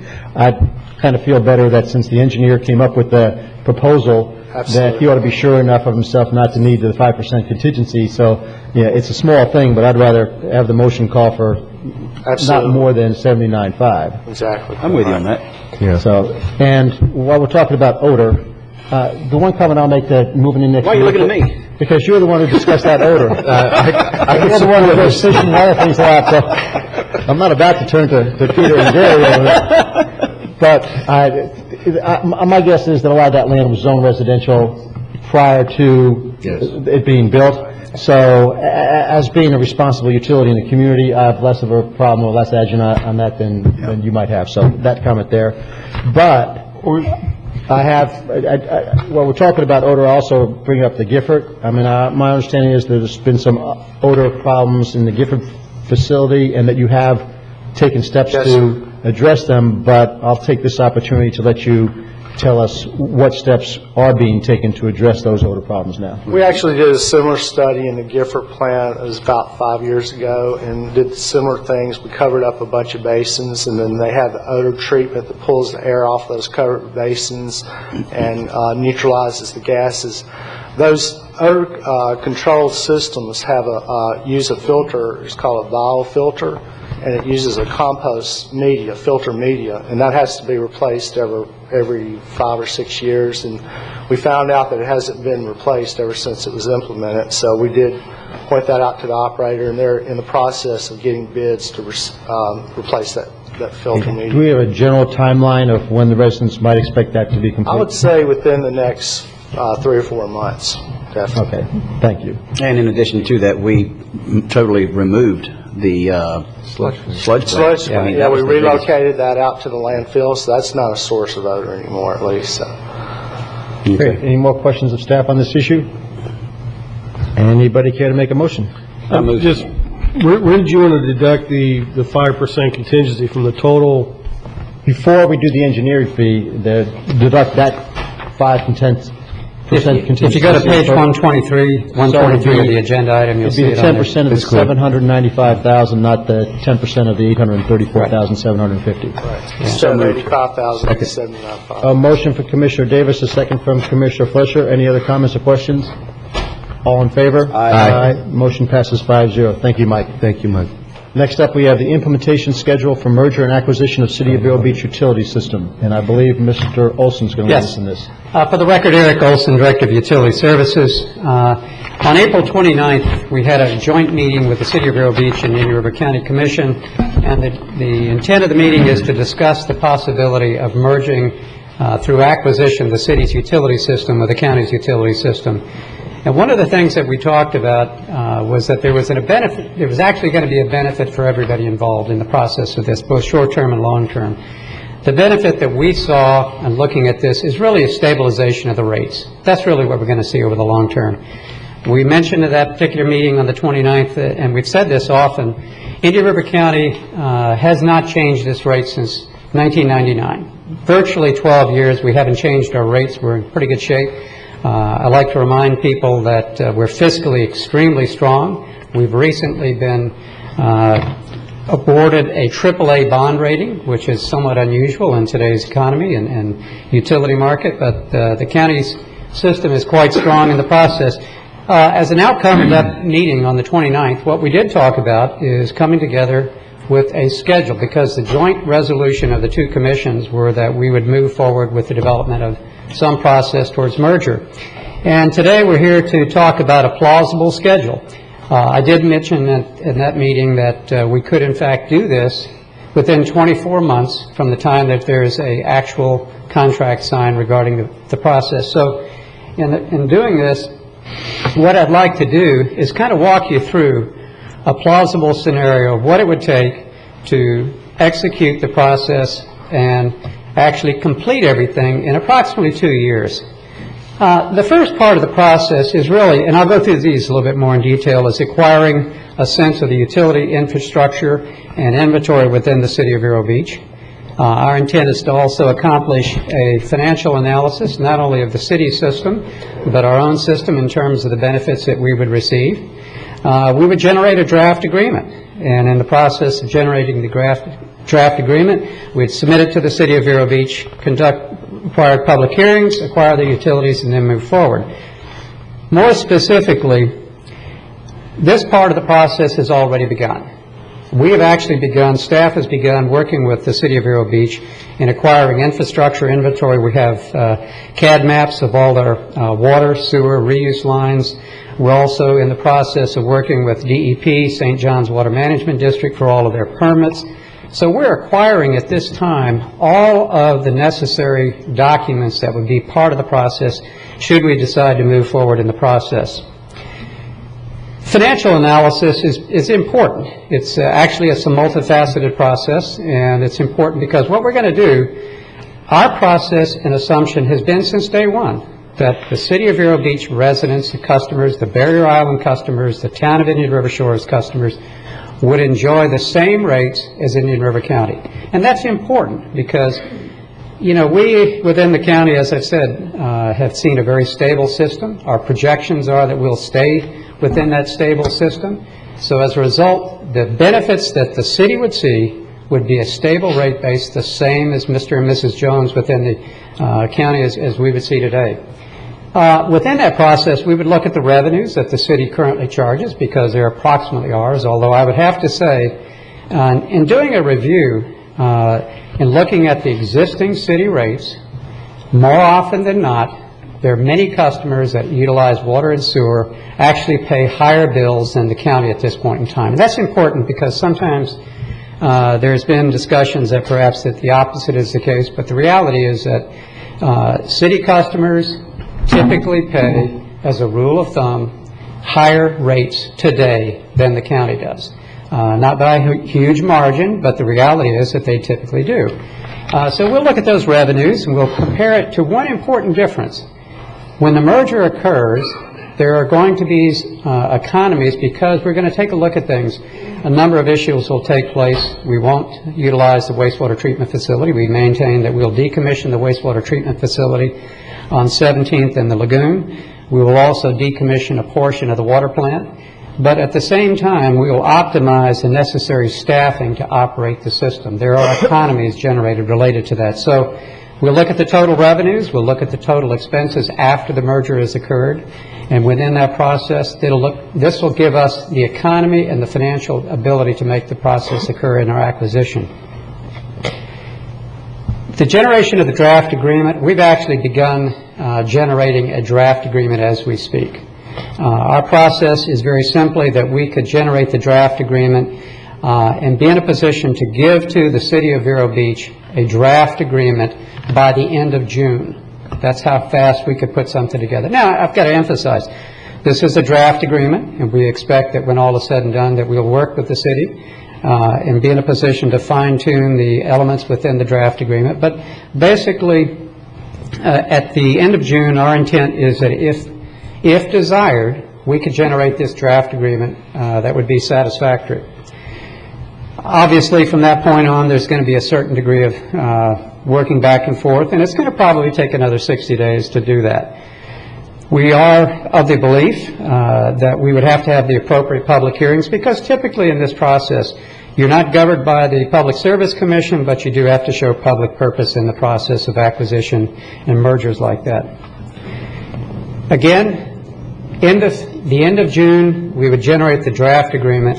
And here's what we could do. We believe that it's highly possible and entirely plausible that with working with the city, we could actually be in a position by the end of September to generate an agreement that's satisfactory for both parties, and to be in a position to be able to execute the agreement at the end of September. Now, that generates, if you would, a series of events that will take place once the agreement has been finalized. I've got to emphasize that at that point, it's not like we have a big valve and all of a sudden say, well, okay, now the wastewater plant just gets turned off and the water plant gets retransitioned. The first part of the process is actually working with the customer service system to create customers within the city and the Barrier Island to be county customers.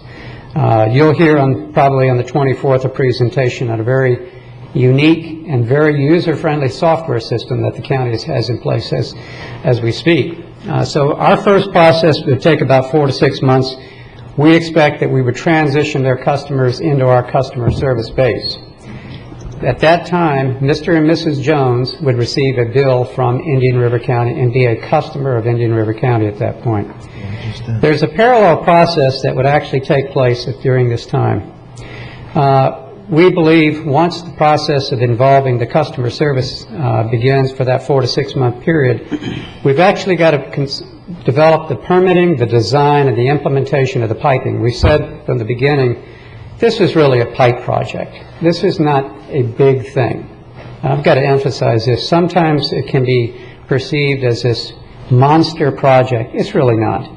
You're basically connecting the dots with pipeline systems to be able to be in a position to bypass the old city wastewater plant, restructure the water plant in such a way that it implements itself within that. So we're going to see approximately 6 months where we would have to go through a mechanism of design, permitting, to create the necessary bidding information to go out and bid the infrastructure. But once that's accomplished, it only takes about 18 months to construct all the infrastructure from that point going forward to connect the dots. So approximately 24 months after the agreement is signed, we can in fact be in a position to serve the residents within the city of Vero Beach, the Barrier Island, and the town of Indian River Shores as an integrated system. We've talked before about what would it take to tie the dots together, the pipeline projects. We've discussed before regarding the water system. That's very simple. In layman's terms, the city system over time has literally become the hole in the donut, where the county system basically goes around and circumscribes around the city of Vero Beach. We would connect places. We would execute new construction interconnects, utilize existing interconnects, and so it's a rather easy process. The wastewater system is a little bit more complex. We believe that, as we've talked about before, again, it's a pipe project. We would ensure the city of Vero Beach residents, the Barrier Island residents, that the amount of reuse that they currently have today would be expanded. So, and I want to emphasize this because the customers within the Indian River Shores area are very clear in their mind. They want to be in a position to be served with increasing amounts of irrigation reuse water. So an advantage that comes out of this process, very simply, is that we will be in a position to expand that amount of reuse going to the Barrier Island, the city of Vero Beach itself, along with the town of Indian River Shores. Realistically, to kind of recap this, again, let's talk back at the schedule. If the commission approves what is clearly an aggressive and a very proactive process of implementation, between now and the end of June, we would generate the necessary draft documentation and draft agreements to be in a position to, that's okay, we're not pretty much through with the slides on this, but we would generate the draft agreement by the end of June. We would submit it to the City Commission for their review. In that same process, we'd go through the financial information that we need to do from our own due diligence. We would work with our own financial advisors to kind of make sure all the I's are dotted and T's are crossed. We would submit their agreement, and hopefully, if everything works out well, we would be in a position to execute that agreement by the end of September. And then from that point forward, we're talking 24 months for final implementation. It's not, again, I've got to emphasize, this is not a major project, and sometimes it's been perceived as we're going to reinvent, the way the world turns. But in reality, the economies of scale and the benefits that are received really come back to the customers. What is it that the county customer sees when this occurs? Stabilization. Because what the county has seen over time as the county's grown is basically the economies of scale. We've said this before, that, when you have a fixed customer base, unfortunately what you see are, because the economies related to costs of operations begin to incrementally go up over time. How do you expand that? Well, if your customer base isn't growing, you've got one alternative facing you, and that is to raise your rates. The county has not seen that. And frankly, from the simple aspect that the county is hopefully not growing like we were seeing back when 2005, 2006, where it was a little bit panic development, but even under a managed system of approximately 2% growth, it should be a benefit for the county customer because of stabilization. The city customer, again, I've got to emphasize that, probably today, more often than not, pays a higher rate than a typical gallon-for-gallon usage. And let me qualify it by saying this. If a customer within the city uses 6,000 gallons of water and sewer, and you compare that rate to a 6,000-gallon customer water and sewer for the county, that city customer will pay a higher rate today than the county customer. That just is what it is. What's the dollar value of that? The dollar value, we're talking somewhere, and I'd have to go back through the math on it, but it's probably about $45. I'd have to a month? Annually. Yeah. A month? A month. Are you talking about the differential or the difference between the two? County and city water sewer. On a number of about 6,000 gallons, you're probably talking about $3 or $4. I mean, it doesn't sound like a lot, but here's the thing that you've got to think about, and everybody in this process as we move forward. Today's rates with the city of Vero Beach, and they do with within the the abilities of their constrained geographical situation, but the real question should be within the city and the barrier island. My rates today are something. Maybe they're higher than this county, maybe they're not. But you've got to project 5 years from now and 10 years from now, and you've got to ask the question, when everything is said and done, what is the probability that those rates within the city will be at the same level as the county in 5 years and 10 years? And I think it doesn't take a lot of science to begin to figure out that it does, at some point 5 years from now, 10 years from now, you're going to see that increasing line begin to change itself to where those differences in rates, instead of being $3 or $4, are going to be $10, $15, $20. I've seen projections of 40, 50, 60% higher percentages over time. I wouldn't want to go in and make a specific projection on that, but I feel fairly comfortable that any type of an analysis on the city system will show you that the city customers 5 years from now and 10 years from now are going to pay a dramatically different rate than the county customers. And that's just the math. It's just simple math is really what it talks about like that. So kind of bring it to recap. Staff is bringing to you a proposed schedule. It's aggressive, and the recommendation is that if the commission wishes and directs staff accordingly, we'll proceed under the schedule as implemented in there, that we'll proceed towards generating a draft agreement by the end of June, working with the city of Vero Beach, outlining all the required information, finalizing the inventory and the financial analysis, dedicated towards the end of September, being in a position to be able to sign an agreement acceptable to both parties like that. And then from that point forward, about 24 months for implementation. Commissioner Davis. Mr. Chairman, yes. I don't want to take my eye off the ball, and I've been told several times here today that that may be in a second motion, or however you'd like for this to happen. Not knowing that there's still a bunch of moving parts, even though some votes have been taken out. The biggest concern, quite frankly, that I have, in addition to just being able to consolidate, obviously I'm in favor of that, but I really have the concern of the residents that are outside the boundaries of a municipality of Indian River Shores or the city of Vero Beach, have no representation whatsoever as far as being able to hold those accountable that raise their rates. And I don't know. I mean, if we can make this work, I'm all for it. But at the same time, I don't know whether it would be now a good time for the same path to be looking at the county residents and trying to get those residents and businesses that are outside the city limits of Vero Beach in our program. My understanding is nothing we're doing today would stop us from going ahead the way we've been going to first capture all county customers and do whatever we have to ensure that all county customers are aggressively captured by the county, as they should be. And second, to go ahead and pursue the franchise agreement with Indian River Shores. Okay. I mean, that's how I see it. And I haven't heard anything from any other commissioner. I want to be sure that we're still running all three tracks. But if you want to make a motion after this one to direct staff in that regard, I'll be very happy to second it. Okay. All right, I'll do that if you want it that way. Okay, and Commissioner Wheeler. No, I agree. I think we should make a motion to move forward. Also, I'd like to request that Eric attend the city council meeting tonight.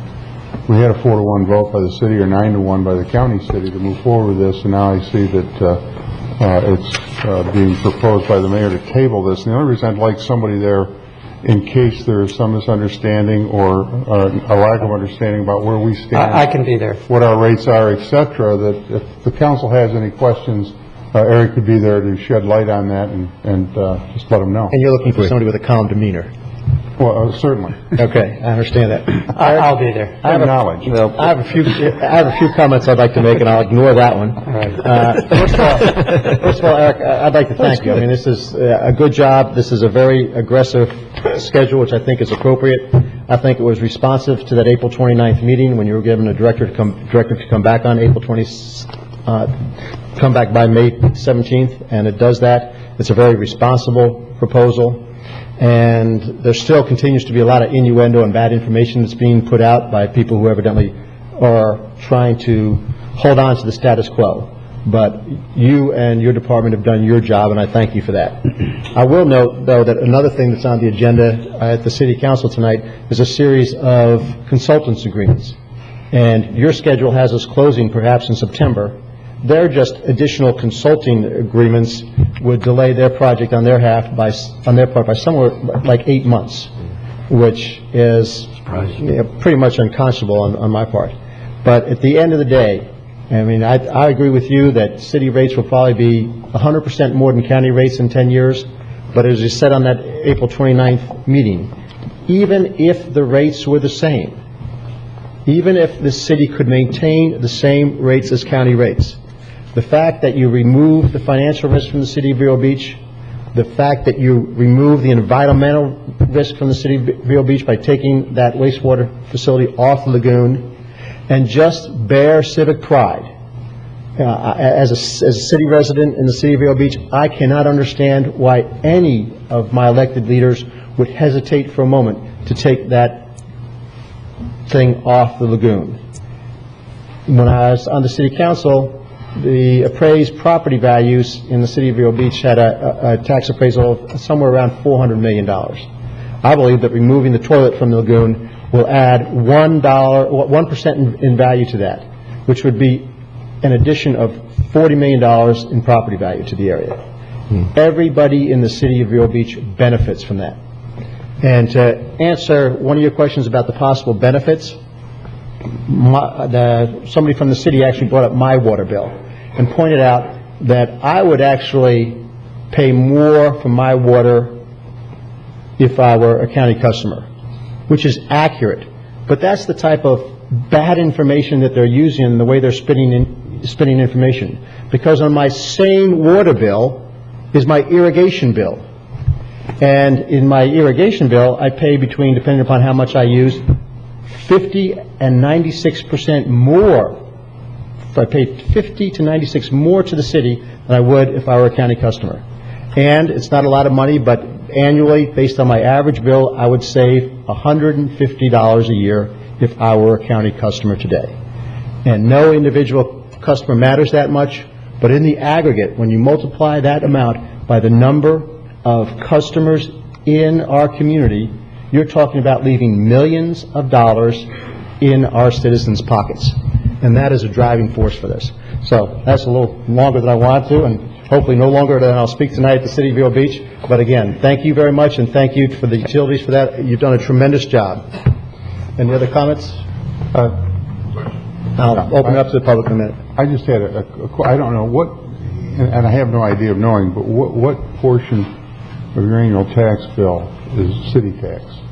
I pay somewhere like $597 in city taxes. So a savings of how much on an annual basis would, I mean, in other words, you'd be saving more on your bill even if the city taxes went up, which... Even if the city taxes went up, their 22.5% suggested that I would still be saving money. However, if you look in their backup, to have that 22.5% tax increase, you would have no savings. You'd attribute no savings to the city of Vero Beach for being able to shrink government a little bit. I mean, their mindset is the exact opposite of this commission. Could you imagine what we would do to Joe Baird if he said he was going to get rid of the utility department but not save any administrative costs? I mean, I don't think that he'd even be able to utter that phrase. I think I'd tell him to replace Eric. We'll pack. Any other comments from the board before I open it up to the public? Oh, that's right. Anybody from the public wish to speak on this? That would be a bad thing. Never there getting rid of anybody. Name and address for the record, please. Bob Johnson, Carlin Subdivision. We couldn't read the print on the slide because it was too small, so I'm not sure what now Eric's, we're fortunate to have Eric, but I didn't hear anything about tearing up the streets. I'm not sure. I think this task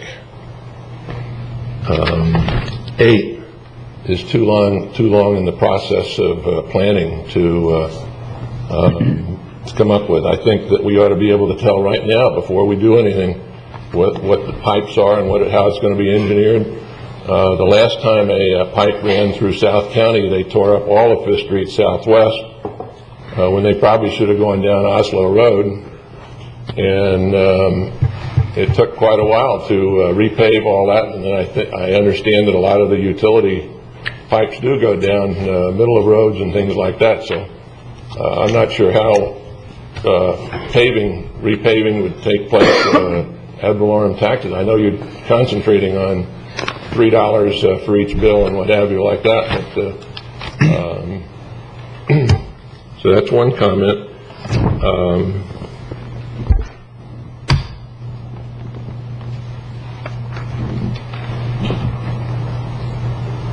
So I think that I would have felt a lot more satisfied with this had the County Utilities Committee reviewed it. Of course, that was disbanded early on in the process, so we didn't have any advisory committee to assist.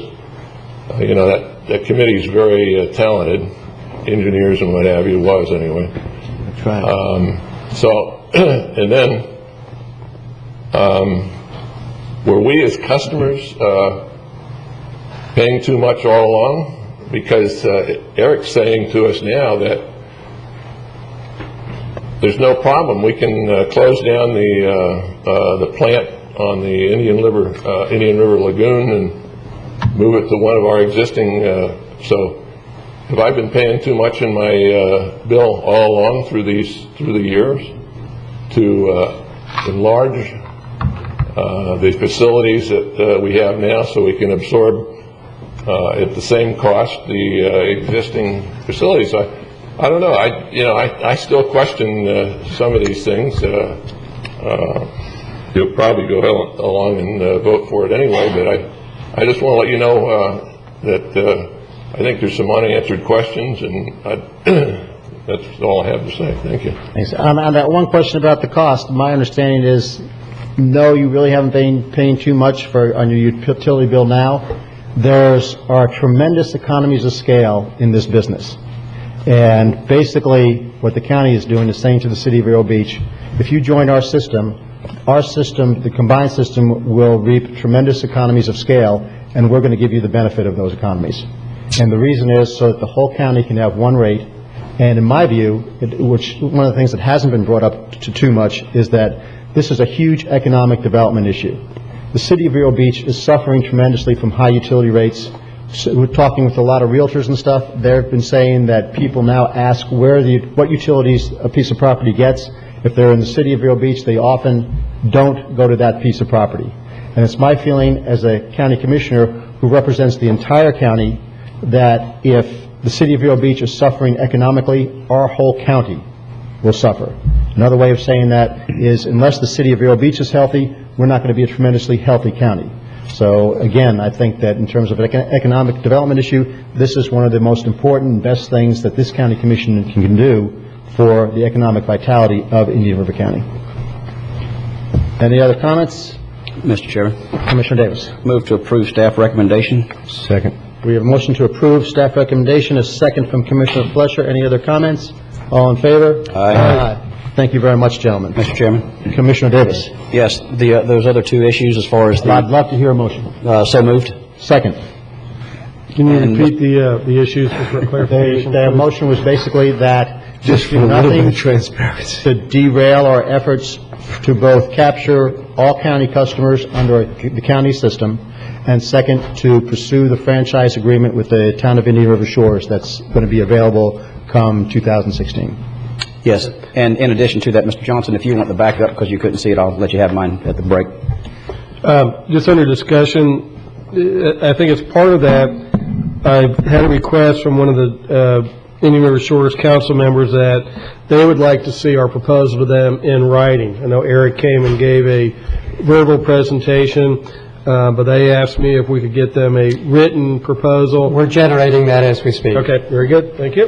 About when will you have that ready for? I want to get with Alan, we're going to draft it out this week. I mean, we're already started on it, so we kind of get his blessing on the details on it. We should have it next week. I think their meeting is around the 26th of May, if I'm not mistaken, so. Plenty of writing time. If it's possible. I think we could do that. It'd be great to get it. I think we can make consider it that. at the next meeting.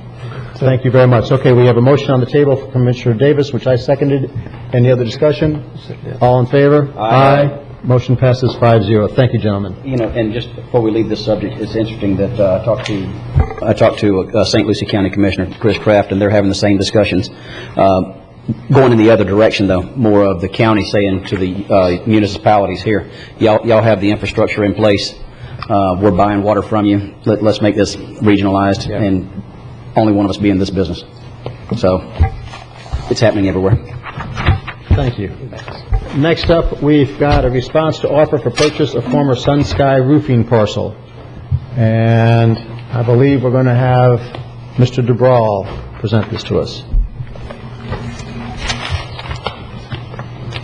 Good morning, Bill. Good morning.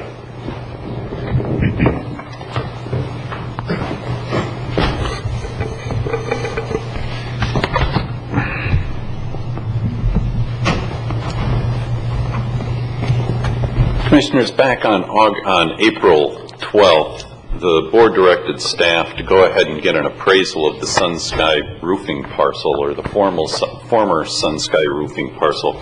This is located off 41st Street, adjacent to the Sheriff's Department complex out there. The property had been foreclosed upon by SunTrust Bank and is now currently owned by SunTrust. Staff was directed to get an appraisal and offer $800,000, or if the appraisal came back at less, the lesser amount of the two. That offer was made to SunTrust, and SunTrust has come back with a counter offer in the amount of $1,050,000. If you take a look at the aerial, the Sheriff's Department is interested in this property as it has use and benefit to them. As far as the site's concerned, it's zoned IL, light industrial. It consists of 4 buildings.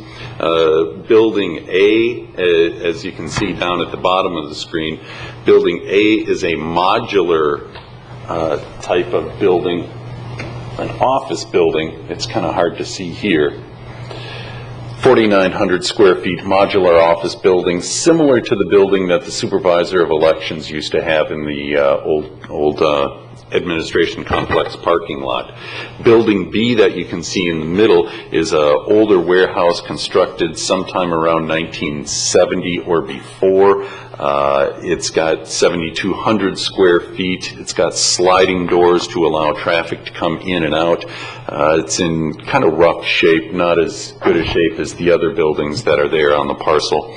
You can see Building C, which is a smaller warehouse facility, 2,500 square feet. That's also in fair condition. Then you've got Building D, which is the large 13,000 square foot parcel, or building, I should say, with the overhead doors. And that was built in 2006, meeting the current building codes as well.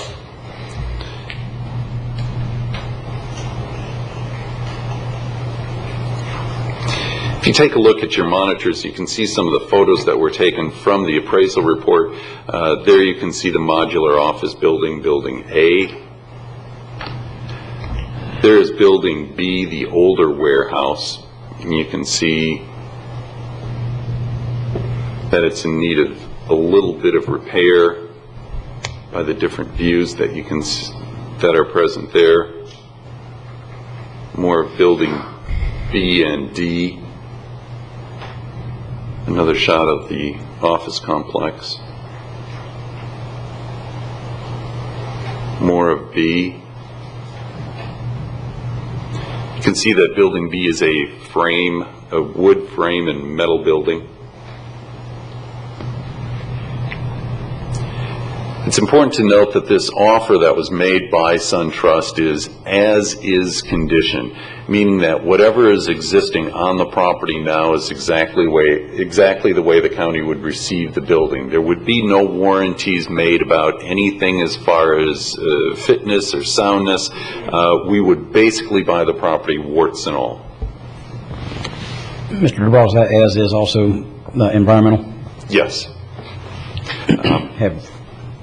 It's my understanding that there has been no environmental contaminants found on the property. Have we conducted a phase one? I do not believe a phase one has been conducted, but that would be something that we would look into during our period of due diligence.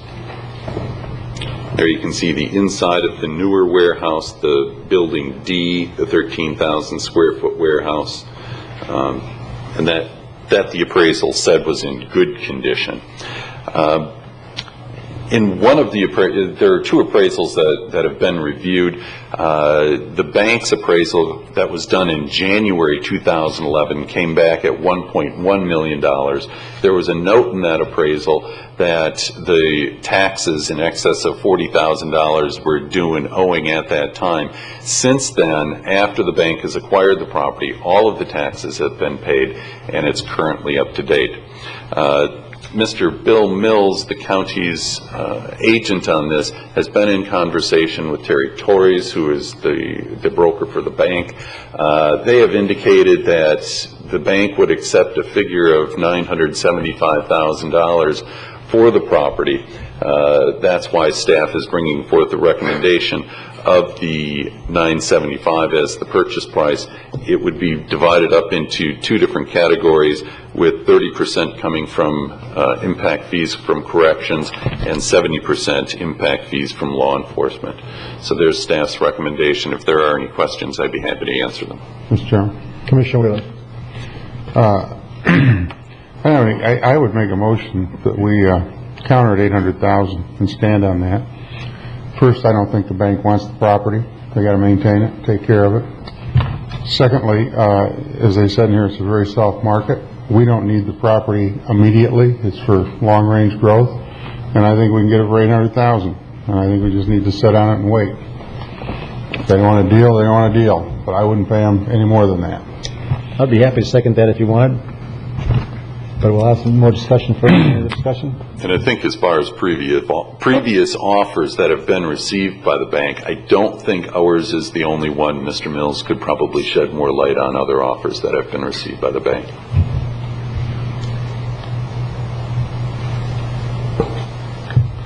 Bill Mills, Real Estate Management Group, 800 8th Street. After we made the offer at $800,000, they came back before they came back with $1,050. We started trying to get some feel out what they would take for this. This loan is also, and Alan knows this better, is also an SBA loan that's behind this. So it has some other issues. The government's involved. Now I don't know how that goes down, but that's what they're saying. The theory why we came back at the $975 is they did pay the $40,000 of real estate taxes. They are paying the commissions. They also are doing their side of the closing. By the time I calculated, not to a penny, they'll be walking around with about $860,000. Then they got to give some of it to the SBA, and then they get their balance. In reference to the commercial market out there, it is soft. I have 4 contracts from banks, and it's taken over a year and a half, and none of them have budged. They're not like the housing market. I don't know what the deal is. I don't know why they're doing it that way. In reference to contamination, those buildings were built in 2006, and they did have above ground diesel on it. They had all the new containments and everything was on. All that's been removed, meaning the tanks, but the contaminants. So we feel that the property, again, there's not been a phase one done, but we feel the property has to be fairly clean because of that one big issue. Was done back in 2006 when they bought the 2 new buildings in. And they did have an offer. I don't have that confirmed, but my understanding is they've turned down $900,000 twice now. I don't know. I don't have that to sit here and stand up and tell you that, but that's what's been told by the other broker to me, who's had it listed since the bank finally took it back. Any questions of Mr. Mills? Bill, how long has it been listed now? I think he's had it listed about a year now, I think, if I'm not mistaken. As you know, these banks, you can't communicate with them. It started in Atlanta, and it took him that long to get it, and I had the same problem. And then it took him to Atlanta. Now it's finally, while we're communicating, by the time we made it, or the county made an offer, they moved the file to Orlando's office, and that's why we're being able to communicate now. Usually you can't communicate with these banks, which is not the reason not to offer them money. It's just the headaches that you put up with them. Commissioner, I'm sorry. And Bill, I had a question here. You have a lot of resources at your disposal in the profession. Have you made any attempts to verify those other offers or heard of any instrument that we would be able to know about? No, I'm just taking the word of the other broker that has put forth 2 offers, and again, that was the offers were made when they had it listed for $1.9 million, and they had to work with Atlanta at the time, the offices of SunTrust in Atlanta, and that's where he comes from on that. I'd feel a little more comfortable for the taxpayer to move in any direction if we had something a little more concrete. And I agree with you. Instead of a possible trade pump up. And the other way, and I agree with that. I'm sure you have the same concern. Yeah, I have the same concerns. I mean, the other way I look at it too is you have 2 appraisals like we do when we do right-of-ways and stuff that I've done for you guys. We take the 2 appraisals, the owner gets one and the buyer gets one, and then we average them out. If you average this one, it comes out to $1 million. You knock off another $25,000 if they accept the $975, which we understand they will. I think that's another way of looking at it too. And then that brings up the other concern is I don't know if the existing structures would be suitable for the sheriff or for any other use with the county. That's open for great debate as well. I mean, they are some of it's temporary and some of it's needs some assistance. Bill, do you have any? Yes, sir.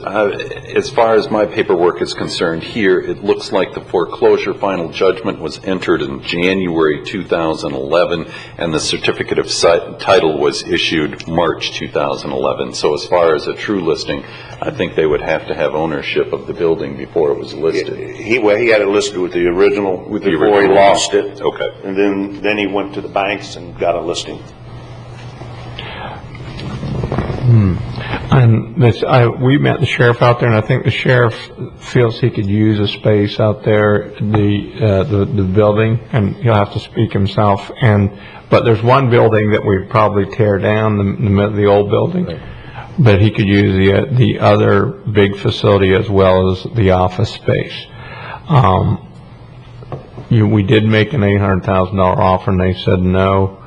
And actually, I'm the one that made the decision that maybe try 900. We tried 900, and they said they've already rejected 2 offers at 900, so that's why I went to 975 if they would take.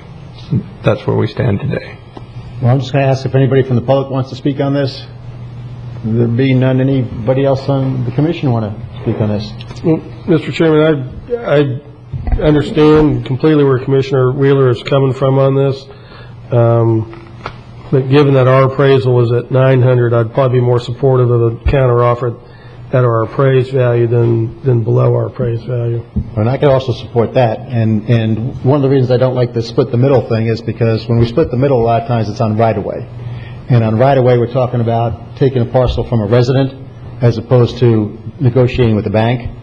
And the appraisal that was, I think the $1,000,001 was from a company outside of Orlando, I believe. It's a West Palm company, and the comparables were spread all up and down the Treasure Coast. Yeah, and not very homebound in terms of pricing, while the $900,000 was from a local appraiser who seems to have a lot better appreciation for our neighborhood.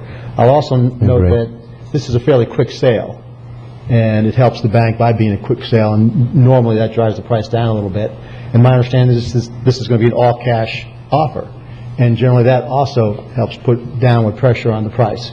So, for those reasons, I still think they'll take 800.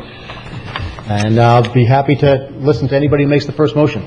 But Very good. You did, and you seconded. No, I said I'd second that if it were motion. I didn't understand to be Oh, an it was a actual motion. motion. Okay, we'll have a motion for 800,000, a second by myself, and we'll take a vote on that one to start. All in favor of that motion? Aye. Aye. All against? Aye. That motion, Commissioner Davis, I didn't hear. Yeah, that was no. Okay, that motion fails.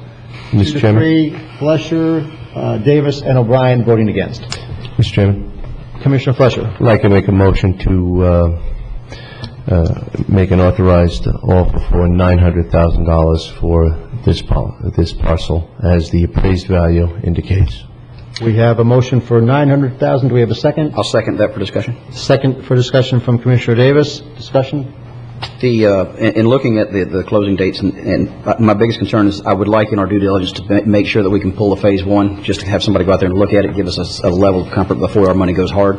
Yes. And as long as we can confirm we can get that done in time before the money goes, our deposit goes hard. Okay, and there are two different numbers in the contract. One is for a closing of June 10th, but the other is for a due diligence period of 30 days. Which do we think is really necessary to do all the due diligence that we want? I think if we'd have 30 days in which to conduct the due diligence and close 10 days after. Well, and the thing that may be interesting to the bank is the end of the quarter, which is June 30. And that's fine. So Commissioner Fletcher, Yes. your motion has the 30-day closing? Yes. Okay, we have a motion. Under discussion. Commissioner Wheeler. Just a last shot at this. You know, that's not in a good location. It's not prime for anything. The banks have been foreclosing right along on properties. I understand, you know, there's been things that have gone that were in the millions that have gone for half or less. I know Commissioner Davis has been involved in many auctions that have gone for 20 cents on the dollar with some of the houses that have gone at auction. And I think we're in the driver's seat here, and I'm looking at $100,000, and we may have sat on it for a month or two. I think the bank will take it over, and I don't think they got a buyer. Any other comments? I would like to just commend Commissioner Wheeler for your frugalness. You've been hanging around Joe Baird way too long. Well, the nice thing with this is it's not eminent domain. This is a business deal, and I think we can do better. I appreciate your comments there, Commissioner Wheeler. You swayed me, Commissioner Wheeler. All in favor of this motion? Aye. And all opposed? Aye. Motion passes 3-2. Thank you, gentlemen. And on that motion, those against were Commissioner Wheeler and Solari. Under 13B, payment agreement for required improvements constructed by DeVasta Homes, LP. Bill, are you going to take that one? Correct. Yes. Again, good morning, Commissioners. Bill DeBrawl on behalf of the County Attorney's Office. Back in November 2004, the county entered into a development agreement with DeVasta Homes LLP for construction of different infrastructure improvements in association with the development Waterway Village, a development of regional impact. One of those requirements that DeVasta was required to put in was oversizing some water and sewer lines along 43rd and 53rd Street and 58th Avenue to improve the water and sewer distribution and quality in those areas not associated with their site. They have gone ahead and installed the 12-inch mains, both 12-inch water main and sewer main, pursuant to the development agreement, and the agreement required the county to reimburse DeVasta for the amount that they had put in.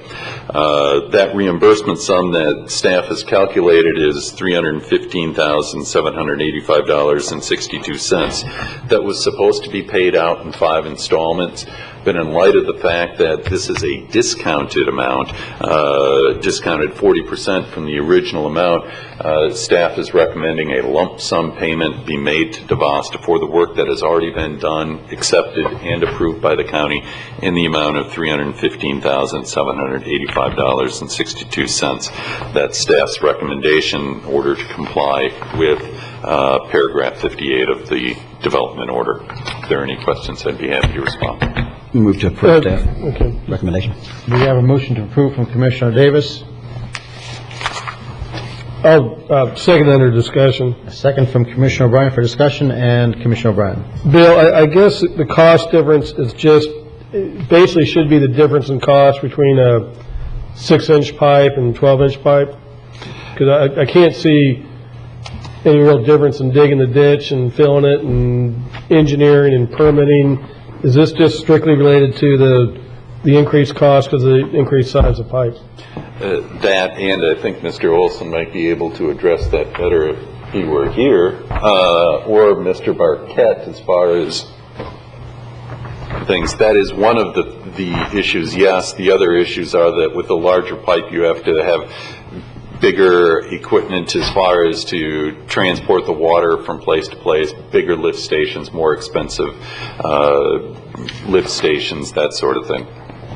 And Commissioner O'Brien, just so you have the total picture, engineering goes through that analysis, determines what the additional cost is to the developer of upsizing that pipe. We took that amount, and then based on a certain rationale and formula, we ended up only paying 40.76% of that differential. So Bill actually mentioned a 40% discount. It's actually a 60% off the discount off the differential amount. That's how I understand this was calculated. All right, so we calculated the actual cost differential. Correct. And that's X dollars, and then we discounted that by 60% to Correct. get to the 315. This figure that you're paying is 40.76% of the differential figure. Okay. I'm good to call a question then. And I might add, we did this exact same arrangement with the developer of Woodside, Tuscany. It was back in December. So we essentially followed the model from that transaction and applied it to this transaction. And it's not necessarily in this one, but another thing that happens is typically they have to do only a certain amount. And it's not uncommon in some of these other ones for us to say, okay, extend it beyond that amount. And then you do get a lot more of the economies of scale, and as far as the reimbursement. So, just to mention that. Go ahead and move forward with the question, Mr. Chairman. All in favor? Aye. Any opposed? Motion passes 5-0. Sorry, Eric. But how was the sandwich? We're working on it. It's got it in his pocket. Next item is the hiring of outside counsel to defend the county in FVP Miami Lakes versus Indian River County. Yes, Mr. Chairman. As you know, one of the things I've tried to do since I've come on board is do as much legal work as we can in-house, so we don't spend money on outside counsel. And to that end, I think we've achieved some decent results. But occasionally you come across a case like this one, FVP Miami Lakes versus the county. What that is, it's a significant piece of litigation. It was filed against the county back in October. Our office has been defending it in-house with the idea that at some point we were going to have to turn it over to outside counsel when the case heated up and headed toward trial, because the time demands at that time would be too great. So we have handled it from October to now. However, the court has set the case for trial at the end of August. I suspect that'll get continued, but nevertheless, the case is entering the whole discovery phase, trial preparation, motion practice, summary judgment, and trial itself. So we believe we just simply don't have the time to undertake that task at this point. What we then did is, I think a little bit, at least from my perspective, a break from tradition. I wanted to bring in a local law firm to handle the case for us. Traditionally, we have not used local law firms on land use regulation type of cases. Usually we've gone to south of here or up to Tallahassee. However, this case I didn't feel was an extremely difficult case. It involves impact fees rather than detailed land use regulation issues. Impact fees are fairly straightforward issues. As a result, after giving the matter some thought, I talked to the local law firm of Murphy & Walker. I know them to be a great law firm. They do a lot of the serious litigation in this area. They have great credibility with the judges. I talked to their senior partner and worked out an arrangement as set forth in the fee letter. So at this point, we are proposing that the law firm of Murphy Walker be hired to take over the case at this point, complete it through trial. The county attorney's office will continue to work with them throughout that process, but they will have primary responsibility. Thank you. Any questions, Mr. Polakowicz? Mr. Chairman, Alan, if we're successful in the suit, can we sue or get costs back, or is this something we have to eat regardless? Well, if we win, we can get court costs back, but court costs are narrowly defined. Off the top of my head, we cannot get attorney's fees back. If it's at all possible, we will certainly assert that position. But generally speaking, in Florida, unless you have a contract or a statute or some other applicable law that entitles you to attorney's fees, if you prevail, then you don't get attorney's fees. And as I'm sitting here, I do not recall any contract or applicable law that allows for attorney's fees to the prevailing party. Okay. Mr. Chairman. Commissioner Davis. I think that if we do prevail in this, I think one thing you can count on is probably an appeal because of the millions of dollars involved and the precedence this will set. I'm pleased that we're hiring a local firm, and I trust your judgment, having been in the local practice. So my only concern is as we move forward with this, I see that there's an hourly rate, but I don't know, I didn't see where there was a cap before they came back to us, and I don't want to give away the keys to the county vault, and I would like to cap it at something before additional authorization, if at all possible. It's hard to do that in litigation that you're defending, because you're going to have to defend, period, particularly with the millions involved in this particular case. The firm is providing monthly invoices, which gives us the ability to keep our finger on the pulse of what the expenses are.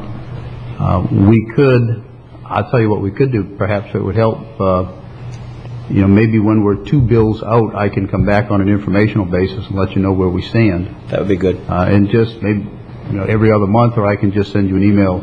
Well, I think the public has a right to know what it's going to be. Obviously, they could do it without, if they want to do the research. But I think as far as an issue of transparency, it's no different than a beach restoration project. If it's good, bad, or ugly, it is what it is, and they ought to be able to find out. So will it suffice for you, Commissioner, if he just puts on the informational items, the amount to date every 2 months, and maybe the amount for that period with a running total? Yes.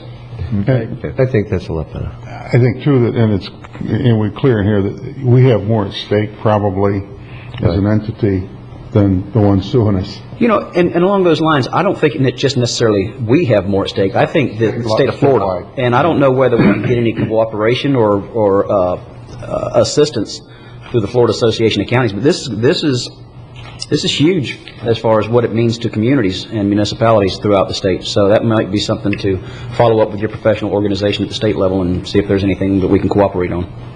We will do that. That's a good idea. Okay, with that, I'll ask if there's a motion. Move staff recommendation to hire the outside law firm. With the updates? Yes. With periodic updates and informational items. Thank you. The motion from Commissioner O'Brien, the second from Commissioner Fletcher. The motion calls for the updates. Any other comments? All in favor? Aye. Motion passes 5-0. Next up is Dodgertown property swap issues with minor league baseball. I think there's been an update since we've gotten the backup, so I'll ask Mr. Polakowicz to give us a rundown on where we are now. Correct, Mr. Chairman. I missed my baseball pun, right? Rundown? And then, okay, that's okay. We'll move on. Sorry about that. That was worth missing. Sorry about that. On a very simple level, what's happened is back on May 3rd, this board approved the final closing documents on the Dodgertown swap. One of those documents was the first amendment to the facility lease agreement between the county and minor league baseball, which I had prepared. Minor league baseball, at first, following that meeting, declined to sign the document which I prepared and you approved. Their hesitation dealt with a clause in the contract or in the amendment which said that they were agreeing that the lease is in good standing, there are no violations, no defaults, etc. That clause did generate significant discussion. However, yesterday minor league baseball did report to us that they would go ahead and sign the document as you approved it back on May 3rd. So at this point, it's more of an informational issue than an action issue. Our intent at this point is to proceed forward with the swap based on the documents you approved back on May 3rd. Any questions, Mr. Polakowicz? It just seemed like that was rather benevolent, in my opinion. I mean, because when you look at when we were supposed to put the lights in and all that kind of stuff, I understand why we wanted them to sign that clause. And I guess really moving forward, as if there's going to be some don't know, it's important for us to get that thing up and running and on all four cylinders at least, with the baseball fields, no pun intended, I guess. But I'm ready to, I appreciate them doing it. I think we also have to thank Alan for making a perfect pitch. That's one of the three. Good job, Commissioner. All right, this is getting. Do you want any motion? I'm just glad we didn't strike out on it. No, but it's not a home run. Home run to me. Mr. Chairman, this other discussion also. Commissioner O'Brien. This issue did bring up some discussion with minor league about what their long-term intentions are with the facility. And in talking with their general counsel yesterday, I asked them specifically, had minor league baseball, the board of minor league baseball given the CEO, Pat O'Connor, any direction to be out of Vero Beach by December, which is what we had been hearing. And Mr. Pulley said no, the board had not given that direction to Mr. O'Connor. So I hope with the county moving forward on this, it sends a good, clear signal to minor league baseball, to Craig Callan, Pat O'Connor, and the board of minor league baseball, that the county is committed to a partnership with minor league baseball, hopefully for a very, very long time, and that we're committed to trying to make them as successful as possible. We realize that they've had some hurdles to overcome. They've had some financial losses getting going, but it seems we've turned that corner. They had a very successful spring. They've got a lot of events on tap now, and more seem to be coming in almost on a daily basis. So I hope that with the board moving forward on this, it's a clear signal of our intent to remain partners with minor league baseball, and I hope they reiterate that feeling with Indian River County and Vero Beach. So hopefully this will get everybody moving forward and lead to a great success, not only for the county, the city, and minor league, but also all the residents, because of the economic benefit that they bring in when these folks come here to visit and stay in the hotels and spend money is a huge impact. And so I look forward to this moving forward and a long-term partnership. Thanks. Alan, do you want any particular action from us today? I don't believe we need any action, because the document they will be signing is the document you approved back on May 3rd. Very good. Next up, we have commissioners' items, and the first one is under my items, and it's commissioner car allowance. I started thinking after reading the Russ Lemon column that talked about different cuts in car allowances, that maybe it might be time to have the commissioners consider their own car allowance. I know that with the cuts in various committees that we have to go to, and the fact that some committees have cut the number of times they meet, that I'm doing a little less driving, and I think it would be appropriate for us to consider cutting our car allowance. And I would, if anybody wanted to start with a suggestion, I'd suggest with half and move up or down from there. Commissioner Solari. Commissioner Fletcher. Thank you, and thank you for bringing this up. I appreciate you responding to the columnist and his inquiry. I also had the opportunity to look at some other records and look at what other constitutionals are doing, and it comes to mind that he might have missed a boat in filling out all of the crossing the T's and dotting the I's on the information, whereas I don't think it's necessarily so as to where he's pointing out what we need to do, or your response to what we need to do. And I want to commend my fellow commissioners over the past couple of years for already having the insight that the columnist has. I'm just, as a matter of transparency and public record, I'm just going to read this off. This is the travel expense for the commissioners. And historically, just so everyone knows, I believe just several years back, the travel expenses were somewhere around $4,000 to $6,000 per commissioner. We go to conferences, we have to travel out down to Martin County, Lauderdale, Broward, Brevard, and most certainly there is always a request for compensation. I believe, and Joe, what is that rate? 40? what, 45 cents? 44.5 cents. 0.5 cents a mile. And I believe that's a little high. So Not if you drive a diesel truck at 15 miles to the gallon. well, not at the current prices either. And quite frankly, the numbers will reflect it. And Commissioners, if you don't mind, just going to read them off in no particular order. Commissioner Davis, 2009, 2010, $765.64. I think that's a great depreciation. And I trust that Commissioner Davis does travel. My own, Commissioner Flesher, zero. There was no reimbursement. Commissioner O'Brien, $1,578.15. But I think he got a lot of different purposes accomplished in those travels. As chairman too, right? And he was chairman that year. And I believe $1,500 is, the past is paling those numbers. I believe we were getting it as we were going along, moving along the line. Commissioner Wheeler, $1,389, and he's got a lot of different entries, and he's had a lot of different purposes to travel. Commissioner Solari, congratulations. We're at a tie, zero. You had no travel. And now I just want to bring up the current year, just to put it in perspective. Commissioner Davis, he's got, and as a matter of fact, this is not even encumbered yet. This is just for the future. It has not been spent yet. Commissioner Davis has $185.63 on the budget. But that's for a future conference. Myself, I have a zero balance.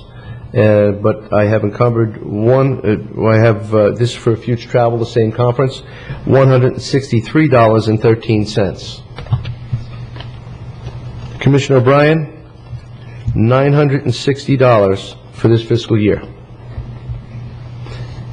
Commissioner Wheeler, $154.68 for this fiscal year.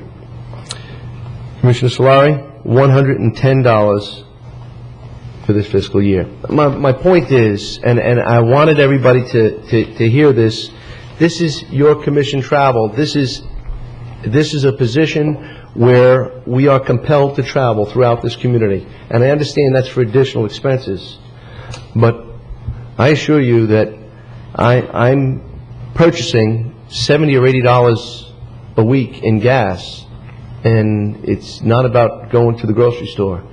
It's not about luxury travel. Many of the cases this morning that we were discussing, I have visited. They're not in my district. They're not in the district that I serve. And we do a lot of driving. I've been to 10 functions this week. And I didn't see everybody there, but I saw some of you there. And I believe that there might have been something that I missed. We all travel. And the constitutionals, to be compared to some of the constitutionals who do not travel, who are not mandated to travel to deal with the constituents, I think was errant from just coming out of the chute. Secondly is, another little research is that the constitutionals have vehicles at their disposal. Many of the constitutionals have vehicles at their disposal. That's a luxury or privilege or right or entitlement that you don't have as a commissioner. And as well as, I believe we did a little workup on how much it costs to maintain a vehicle, a fleet vehicle. I think that, well, the sheriff has just left. I'm sure he can give us an exact dollar amount per vehicle. He's got a lot there. He's got a few vehicles at his disposal, and so does all of the other constitutionals that we were compared to. So they're to be commended for what they do, but they also have vehicles at their disposal and an endless supply of fuel at the county barn. And there's a whole lot of difference. We're not comparing what we're doing and what they're doing as much as what a columnist is saying, what we have and what we do not have, or what we should be doing, or where we should be doing it, or what tools we should be using. We're using our personal vehicles. There is wear and tear on that. I, for one, this is my primary occupation. I don't know for all of you. I believe some of you, this is your primary occupation. I wake up in the morning and work on commission issues. I travel throughout this community. I travel to many of your districts as well as you travel to the district that I have the privilege and honor of working for those constituents. And, you know, I think that if I just calculated correctly, just on $70 to $80 a week, we're looking at $3,840 a year. The auto allowance is $4,200. That's supposed to be consistent with wear and tear and fuel expense. And quite frankly, I think the public is getting the value for this fuel expense, and it's not to be compared, and I believe it's being errantly compared to the other cost factors for the constitutionals. Thank you. Okay, my reply to that is simply that I said the column made me start thinking about it. Okay. And I thought he did a good job, but he did make me start thinking about it. And since I got on this board 2.5 years ago, we've done the right thing. We've cut government tremendously. So one thing is, don't mix our out-of-travel expenses, which you've noted, which we've done an excellent job on controlling, with a car allowance. They are two different things, which is why there are two different items on the budget. But I've been very proud of the fact that we've cut government and have less government. And for me, thinking about the driving I'm doing, I realize I go to fewer committee meetings, especially ones like the Treasure Coast Regional Planning Committee. It was cut from about 10 meetings a year to 6 or 8 meetings a year. Indian River Lagoon Advisory Committee, which was cut from 6 meetings a year to 3 meetings a year. So I realized very simply, I do less driving. And even if we can put a lot of mileage on our cars by driving around, if the fact that we have a smaller car allowance then gives me an incentive to have even less government, then I think that that's a virtuous cycle in the right direction. So that's my reasoning. And we can always justify spending more. I've seen governments justify spending more for decades, which is why we have a $14.4 trillion deficit. But we're in the process of asking further cuts in our staff, and I think that leadership from the top is where we ought to start. And again, if by cutting our car allowance we do anything to help us have a little less government, then I'm happy to do it. And my concern, Mr. Chairman, is the cutting of service to an extent there.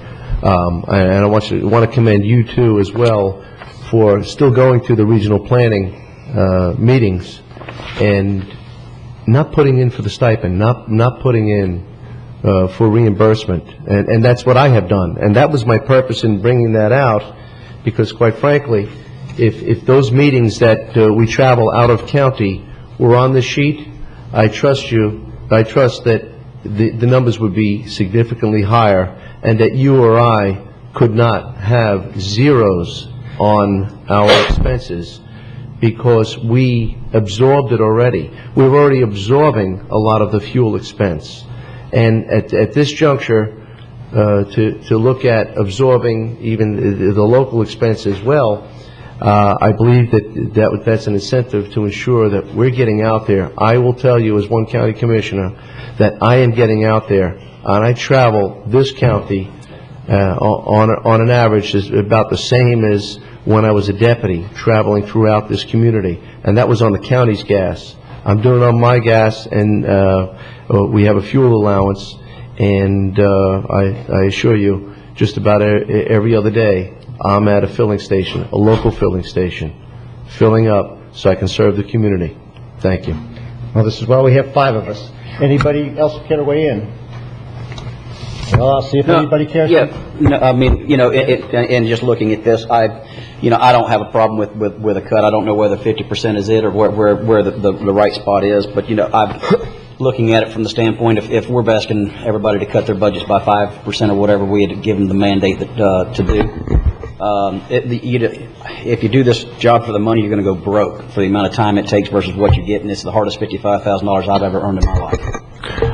I will say the commissioner's budgets without this is over 5% cut right now. Yeah. Just for your information, we've loaded in the computer. You're about 5.2% right now without this. And I think that we've made some cuts also in our offices. Commissioner. Oh, that's what he's saying. We've made the 5% cut in our office already. Well, I'll make a motion that we cut it by 10%. Okay, we have a motion to cut it by 10%. I'll second that because I don't think I'm going to get a motion for anything more than 10%. Okay, we have a motion for Commissioner Davis to cut the car allowance by 10%, seconded by Commissioner Solari. Any other discussion? Just under discussion, I don't think there's anything that prohibits an individual commissioner from reducing his car allowance even further. I believe it's, is it, do we have discretion, we can do whatever we want with it? You could write a letter say you don't want to accept it, or you only want to take so much money. If any commissioner That's up to the commissioners. Then the 10%, we can do so. And you know, my district geographically is very smallest. Commissioner Davis has a very vast, 3 counties. Almost 3 counties worth. 3 counties. Commissioner Fletcher's district goes very long down the river, then you cross over and goes all the way back up again, so there's considerable travel there. And Commissioner Wheeler has a fairly geographically extensive territory as well. So I think the 10% is going along with what we've asked other folks to do, and just you know, I don't want to impact the other commissioners in how they run their seat and their district, and I know that they have much larger territories than I have to cover, and we all cover the entire county. But so I can go with the 10%, but if anybody, you know, wants to step up and do more, I think individually they can do so as an individual.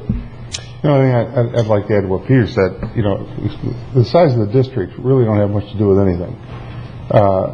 I can't imagine that any of you just pay attention to what's going on in your district.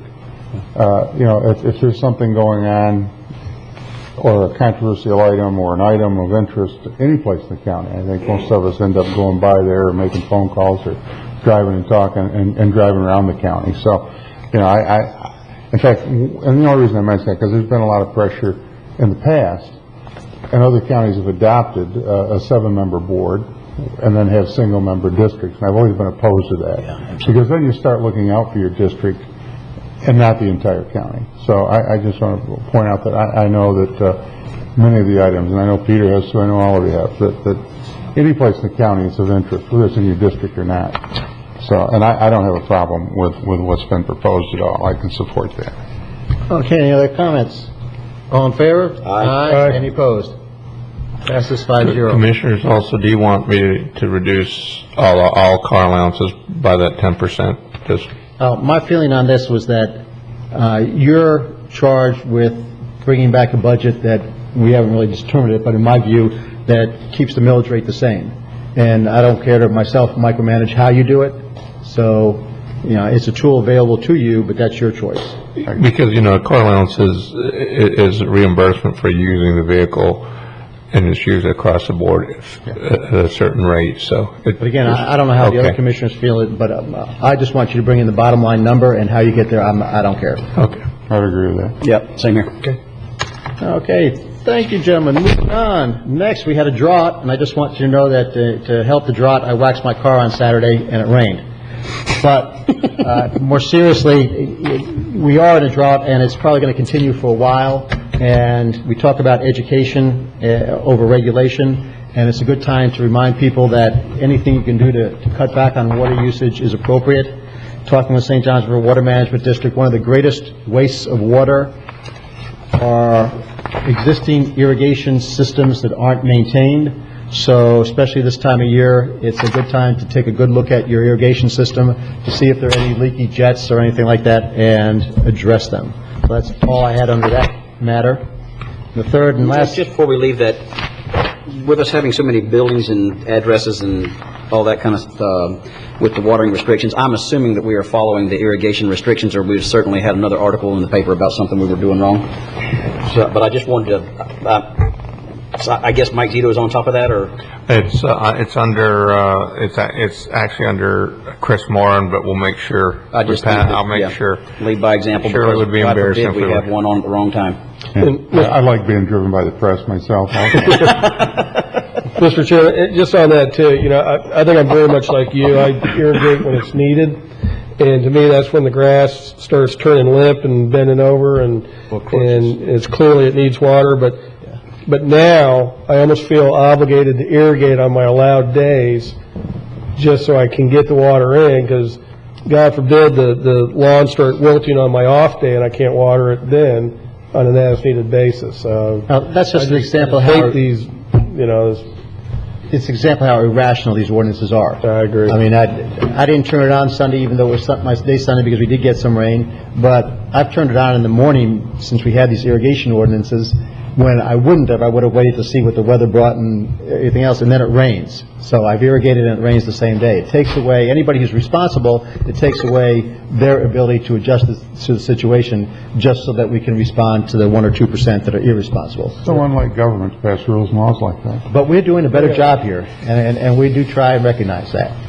The last item I had was that we just got presented by a small award from the Trade and Industry Development Magazine, and it's called the CICR Award, and I don't really know why it's called that, but it's for outstanding achievement in economic development, and this was given to the Board of County Commissioners of Indian River County for their work with ENEO New Planet Energy. So I just wanted to point it out and not just leave it under information items, because this is a small but objective testimony to the work we've been doing for economic development in the last months, and I believe it's... Would you like to read that letter into the record? I think it's pretty neat. The letter or the award? Right here. I'll tell you what, Commissioner Davis, go ahead and read the letter. Okay, only because we've been working hard on the economic development side of it. And it says, made up to the commissioners, dear commissioners, Enterprise Florida is the recipient of this year's, I'm going to call it CC Award, maybe it is CI, but which is presented by the publishers of the Trade and Industry Development Magazine for outstanding work performed on an economic development project. ENEO's New Planet Bioenergy was a winning submission, earning us the honor in the community impact category. Like Enterprise Florida, Trade and Industry Development acknowledges that these projects truly are a team effort, and we could not have succeeded without the support of our partners. Therefore, the publication is recognizing project collaborations by honoring the partners as well. On behalf of the Trade and Industry Development, I am pleased to present Indian River County Board of County Commissioners with the enclosed award, which commends you on your role in the ENEOS Bioenergy Project. Congratulations, and I look forward to working with you in future projects that will enhance the lives of Florida citizens. Sincerely, Gary Swoop, President and I'd like to CEO. make a motion, we send a copy of this to Russ Lemon. I second that. Thank you, Commissioner Davis. Next up, we have the one that's in the column Special anyway. Districts and Boards, Emergency Service District, approval of the minutes of the regular meeting of April 12, 2011. So moved. A motion from Commissioner Davis, second from Commissioner Flesher. All in favor? Aye. Passes 5-0. Next up, we have Emergency Services District and a item to declare the former Fire Rescue Station 9 surplus. We have a motion to approve from Commissioner Wheeler, second by myself. All in favor? Aye. I'm going to abstain. And we have one abstention. And the reason for that is I am not financially benefiting, but being in the auction business and having a real estate license, it would be not too far out the realm of maybe somebody asking for representation from an auctioneer in the community. You just hope for the business. I guess, yeah. Yeah, was that a shameless plug for your auctioneer business? He owes us coffee for that commercial. Yeah, Davis, this is in my neighborhood. I can't win. Next up, we have a solid waste. Did we vote? Or We did. Okay. And that was 4-0 with Commissioner Davis abstaining. Okay. Next up, we have the Solid Waste Disposal District, Amendment Number 1 to Work Order Number 28 to Geosyntec for Phase 2, procurement of construction contract for Cell 1 of Segment 3 landfill expansion. And boy, we have these reports from Geosyntec on the landfill, and I got to say, they make for some interesting reading. Well. Good afternoon, Commissioners. For the record, Himanshu Mehta, Solid Waste Disposal District. The project in front of you, this work order here, is related to our Class 1 landfill. We are permitted to 185 feet, and we're looking at that capacity being exhausted in about late 2014. So for a number of years, we've been underway with the lateral expansion of the landfill. Back in 2010, we started the design, permitting, and the procurement of the Phase 1 project, which basically would set the base for this new lateral expansion. And accordingly, we received our permits for that entire project on March 18th of 2011. Earlier this year, we awarded a $2 million project to Gutler Brothers for that base project. That project is underway. The notice to proceed was issued on April 18th. Project has started. They've about 25,000 cubic yards a week they're bringing in. It's going really well. We're trying to take advantage of the good weather that we have right now. We expect that to be completed later this year, toward the end of October. And that brings us to the next part of the project, which is the actual liner construction and getting that saw ready. And so this amendment to Geosyntec is for, we have our design in hand, the permit in hand. We need to go ahead and establish the construction drawings, the bid specifications, through the procurement process to get a contractor on board. One of the things on that is that our overall budget for the entire project is $6 million. Again, Gutler Brothers was about $2 million. And so what we like to do is at the conclusion of this work order, we want to come back to the commission with a final engineer's estimate before we go out to bid. So you have an opportunity to review the construction estimate, compare that to our budget, and then go out to bid before we come back with a recommendation of award on the contractor. We expect this process to go through toward the end of this year, probably hoping to get an award of contract by sometime in December of this year, so we can get started with the actual construction of the liner. So again, this amendment number 1 is to Geosyntec. We're recommending board approval for $159,690. And I'll be happy to answer any questions. Any questions for Himanshu? Himanshu, how much design is going into this phase? Actually, the design part is done. Okay. We have the permit in hand. We're looking to develop the construction drawings and the bid specifications for that. One aspect to point out, I know you just mentioned the INEOS project. One critical component to their plant, they're looking to get started in testing of their project in next April 2012. One of the critical components is they're going to be taking landfill gas. And part of this project involves relocating our flare. We need to move it anyway because of the lateral expansion, but we need to get going on moving that flare to the new location so that they can start bringing the pipeline from their facility to ours so that we can start piping the gas to them next year. Okay. Anybody care to make a motion? So moved. Second. Motion is for staff recommendation by Commissioner Davis, second by Commissioner Fletcher. All in favor? Aye. Aye. Passes 5-0. Thank you, Himanshu. Next up, we have amendment number 1 to work order number 29 to Geosyntec for 1 year of groundwater monitoring, installation of 6 new wells, and to prepare a remedial action plan for the former South Gifford Road landfill. Move approval. I will second that for discussion. We have a motion from Commissioner Fletcher, second from Commissioner Davis. Commissioner Davis. Well, is it getting worse? Is the oil working? Or is it just... Good question. And in fact, as part of this agenda item, I've invited Geosyntec here today to actually give you an update on the project, kind of a little bit of recap of the history of the site, what activities we've done, the current activities that are going on to remediate the site, and then also try to look at opportunities for the future. One aspect that Andrew Weeks is here is going to present to you is what can we do with that site? What is our future outlook and horizon for that site? And there's a Department of Energy opportunity here that she'd like to talk to you about as well. And so I'd like to invite Andrew Weeks and Jim Longenbach from Geosyntec. Welcome. Your names and address for the record, please. Jim Langenbach with Jewison Tech Consultants, 6770 South Washington Ave, Titusville, Florida. And me? We knew you weren't Jim. Oh, Neandra Weeks, Geosyntech Consultants Engineer, 4070 Barcelona Avenue, Jacksonville, Florida. Get this.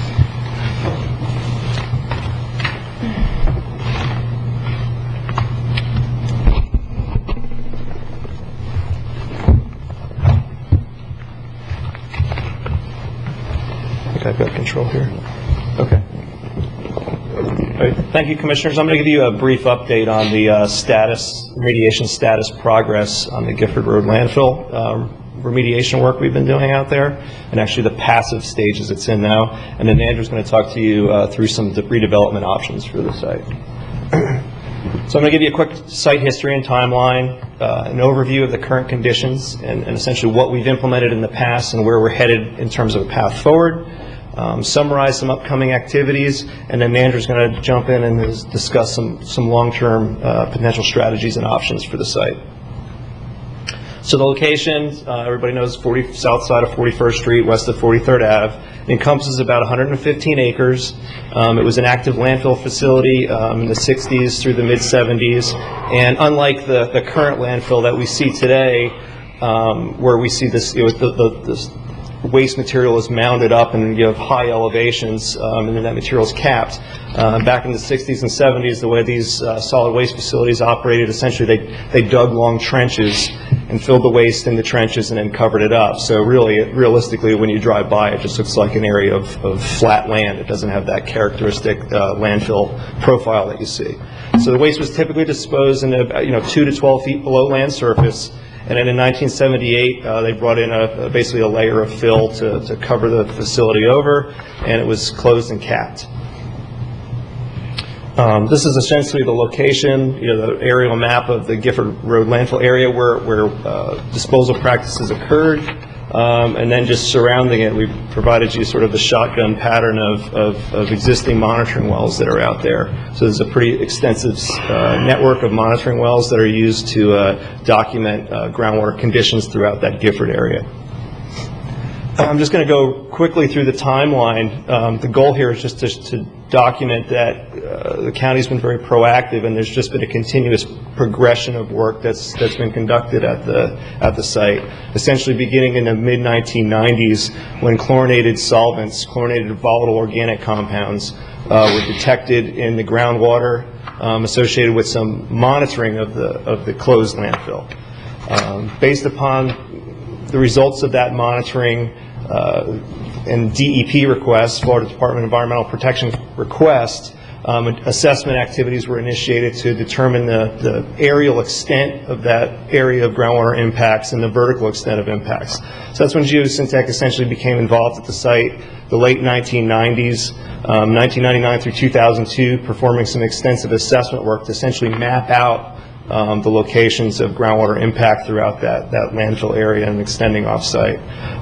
Based upon the identification of some real hot areas of groundwater within the landfill, during the time that the assessment work was going on, Geosyntech and the county took a proactive step and basically put in a pump and treat system to be recovering contaminants during the time the assessment work was ongoing, until everybody got our hands around exactly what the plume looked like out there. Once that assessment work was done and the interim system was running, a remedial action plan was prepared, which basically looked at a strategy of removing the source, basically getting in there, excavating the source out, and then going to a natural passive strategy for the site instead of a long-term mechanical solution. Along the way, we've helped the county obtain some grants for some funding that's been used in the Gifford area. In 2004, so now we're getting into the mid-2000s, we did basically what we ended up terming the big dig, which is we went in and essentially did a large-scale dewatering, having to treat the water that's being taken out, and removed about a 1 acre area down to 20-25 feet excavated out of the area that had the highest concentrations of chlorinated solvents within the former landfill. Based upon the removal action that we did, we were able to facilitate the shutdown of that pump and treat system because we removed the source. It was put in place to contain the source to make sure things didn't spread while we were continuing the assessment work. But with the source area removed, essentially cutting the head off the monster, we were able to shut that down. Then realizing we've got still have a lengthy groundwater plume out there that's not going anywhere, in a short time frame. These chlorinated solvents take a long time to break down. We proposed a RAP modification in 2007, basically to transition to those oil bio barriers that Mr. Davis mentioned. Those were installed in the spring of 2008 with the Florida Department of Environmental Protection approval, and again, that's a passive strategy. Instead of going to something where you're using energy-intensive, expensive mechanical systems that are often used to remediate groundwater, it's relying on just the passive in-situ bioremediation of groundwater impacts. And all while this has been going on since 2001, there's been a groundwater monitoring program that's been in place to ensure that the groundwater conditions aren't deteriorating, that the plume isn't spreading, that conditions are improving over time. So here's looking at some of the data that we've been collected at the site. So the image in the upper left-hand corner is essentially where the former source area was, where we did the big dig. That's where you had the highest levels of contamination. You can see before the big dig, we had concentrations that were over 100,000 microgram per liter. The first blue bar essentially represents the timing of the big dig, and that resulted in an immediate decrease in groundwater concentrations. Then we started seeing some rebound, meaning that there was some contamination down deeper that we couldn't get at that was starting to show up in some of the wells. So that's when we implemented the bio injection work, and it's knocking it down, and then we see it come back a little bit, and it knocked it down again. But the source area, of course, is the former source area is your biggest area of concern in terms of trying to get a handle on that and get it completely wiped out. But when you look down gradient where we installed the bio barriers, that's MW28B, you see just a continual downward progression of concentrations. And then the map on the graph on the upper right essentially just shows what's happened over time. That's looking down the center line of the plume. So before the big dig and the bioremediation work, that's essentially the blue line is the concentrations versus distance down the center line of the groundwater plume. And now the red line is essentially what you have now. So you see that significant distance between the two represents the decrease in concentration down the center line of the groundwater plume. If it's at zero, which it appears, right? It's not at zero. It's just that scale is you're talking 10,000 to the first. So we're almost at zero, though. So it's low. All right. Yeah, So at what point is it acceptable? The drinking water standard for vinyl chloride, for example, which is the final breakdown product, is 1 part per billion. Wow. So when we started at the site, we had concentrations over 100,000 parts per billion. And what is the red, where the red and the blue come together on the totals? Down, they're in the hundreds. Hundreds parts per billions. So that could be like 999. Anywhere between 100 and 1,000. Yeah. Because we basically do the next image will show a picture of the plume. Okay. And essentially the outer shell, the light yellow color, is essentially anywhere that the vinyl chloride concentration is between 1 and 100. So it's like single digit to up to 100. The orange colored area is where you're in the hundreds. And then the one little red circle area is a spot where you have vinyl chloride of 1,000. And there's structures underneath or on top of, I guess, the plume there, and clearly people know not to use the well water for drinking. Right. It's primarily all within the footprint of the former landfill, but where it moves off of the former landfill, all those areas are on city water, and the Department of Health has been involved in surveys and such to confirm. Yeah, Commissioner, before the big dig and whatnot, the health department was involved in surveying the area, looking at the residential communities, and there was a process of actually getting them off the private wells and getting them onto county water. Mm-hmm. So we did facilitate that process. Mm-hmm. And the health department routinely goes out there to checks any monitoring wells in that area to make sure there's no problems. Okay. And then just looking at that area, like within the orange, the MW16, with again the blue swath being where the time of installation of the biobarrier, you can again see the continued downward, migration concentration trends in groundwater at the site. So it's making progress. It's not something but it's a passive system. It's something we monitor the plume every 6 months. And then again, we have to redose every few years these barriers with oil. But compared to other places in the state where they're literally spending tens of millions of dollars putting in massive pumping systems to try to remediate these sites, using an approach that's a passive natural attenuation enhancement with the emulsified oil is a real cost-effective strategy to addressing chlorinated solvent impacts. The bottom well location, MW17, again, we're seeing some rises in concentrations, and then it's sort of now tailing off. That's the area why, and that essentially explains why the DEP requested some additional wells in that area. The blue dots essentially represent the locations where the DEP has requested additional monitoring wells. So they just want to basically ensure that we have a handle on those outer edges of the plume in that area. And the wells they were requesting up to the north is the area up where the former source area was, where we've done some bioremediation work up in that area.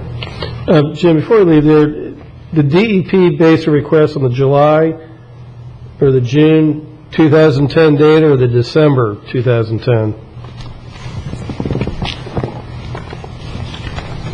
Because it seems there's a significant drop between June and December, and given the drop in December, I just question why all of a sudden we have to spend more money if it's dropping like that. They see that, but they're looking at it sort of as over the long term, that starting from where it was initially, that it hasn't decreased like the other locations have, and they basically are pushing to ensure that the down gradient portion of the dissolved plume isn't migrating in a negative way. So they're very conservative in that regard. All right. Then you said the 3 wells on the north is near the original site of the source? Yeah, where the they are sort of peripheral to the Big Dig area. Okay. And can you go back a slide? Okay. All right. So is that the bottom left one, the MW28B? That's the source area? The upper left is the former source area. Sorry, yeah. The bottom left is the well that's on the firing range that's essentially down gradient of the biobarrier. Okay. So the well 30B was essentially installed like immediately after the Big Dig, because it was basically put in right in the location where we excavated.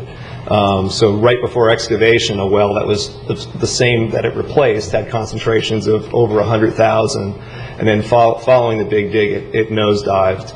And then it's tailed up some, and then we did some bioinjection in the source area, then it dropped down and it came back up a little bit. That's kind of what you typically see in source areas, because that's where the parent compound, the TCE, the actual pure product, was located at one point in time.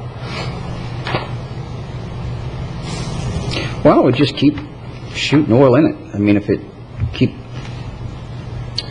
Well, we're continuing to generate the final goal here is you have TCE that reduced the cis DCE, that reduced the vinyl chloride, and then it reduces to ethene. Ethene is the harmless final byproduct.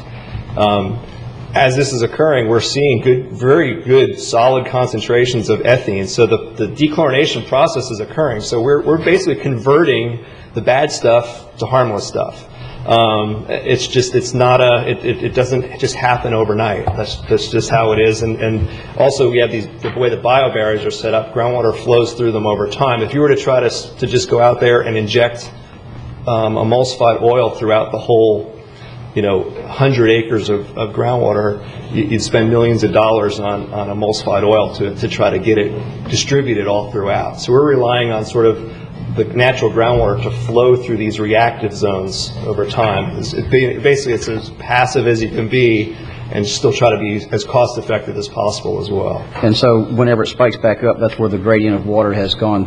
That's when we start looking at the fact that the oil has been depleted at that point, that the microorganisms that use that oil as a part of a fermentation process to break the chlorinated solvents down, that essentially, that we set the buffet table for them, the food is now all gone. They've got nothing left to consume. So whatever little bit of TCE that is there that remains still starts to leach back out of the soil that's below the water table. Well, why did it drop so fast to begin with, all the way down? Then after we did it the second time, after we saw, oh my gosh, it's starting to peak again. It didn't. And so, did we not get a good batch of oil? No, it's just, it's just probably, it's a phenomenon of the groundwater monitoring that you're Wasn't conducting. the first time with the big drop when you actually... The huge drop was the excavation work, because you've essentially, because along with doing the excavation work, we also pumped and dewatered millions of gallons of groundwater. Okay. So you had the impact of, not only did we remove thousands of pounds of chlorinated solvents, that makes a lot of PPBs when you're talking about thousands of pounds of chlorinated solvents that were removed. Okay. The dewatering brought in large volumes of clean groundwater, as part of that recovery process. Before we covered it up, did we throw the oil in the hole? As soon as we covered it up, it was just as easy to be out there with a rig that injected the material, because we couldn't put it in the ground while we were filling the hole, because there's a large dewatering system running, which would have just sucked it into the dewatering system. So you couldn't put the oil in the open hole, because then you wouldn't be able to backfill the material into it. So it was basically injected throughout that area as soon as it was done. So, like I kind of went through in excruciating detail. We basically have a system that relies on enhanced natural degradation of chlorinated solvents. So it's doing a good job. We see strong reductions in concentrations. We're moving everything, progressing to vinyl chloride, and we're generating lots of ethene, which means we're carrying it all the way through, and it's dechlorinating to its final end product, which is a good thing. That doesn't happen at every site. And we're using these emulsified oil biobarriers as a passive remedy. And then we're using, in the former source zone, where we essentially cut the head off the monster and remove thousands of pounds of mass, we're still doing some polishing there. And the polishing we're doing is adding some emulsified oil in that area as well. And again, it's a passive technology that doesn't involve, running an O&M system or a treatment plant, which is what you end up at a lot of these type of sites. So the upcoming activities essentially that we're looking at would be, to respond to the DEP's request, essentially, which involves redosing the biobarriers and doing some additional bioremediation in the former source area. And going into this all along, we knew that we'd have to redose the biobarrier like every 3 years or so. I think actually now it's been over 3 since we initially dosed. Continue that groundwater monitoring program, and then install some of those DEP requested wells southeast and kind of in the north area of the former landfill. We will have one meeting with the DEP, and we're going to be working with them to get that down. We think we could very recently get that from 6 monitoring wells down to 4 monitoring wells. That's what they propose. It will basically come back to them and say, no, if you move one here and move one here, it'll reduce the number of wells you need, and that'll save a little money. So some cost-saving measures we're looking at is, like discussing with them, getting some reductions in the monitoring wells required. And then we've also submitted a plan to the DEP. We're working on a plan to the DEP, and we've already got partial buy-in on it, is to use a passive diffusion bag technology, which is an approach that makes the sampling of the wells more cost-effective. You basically put it looks like one of those,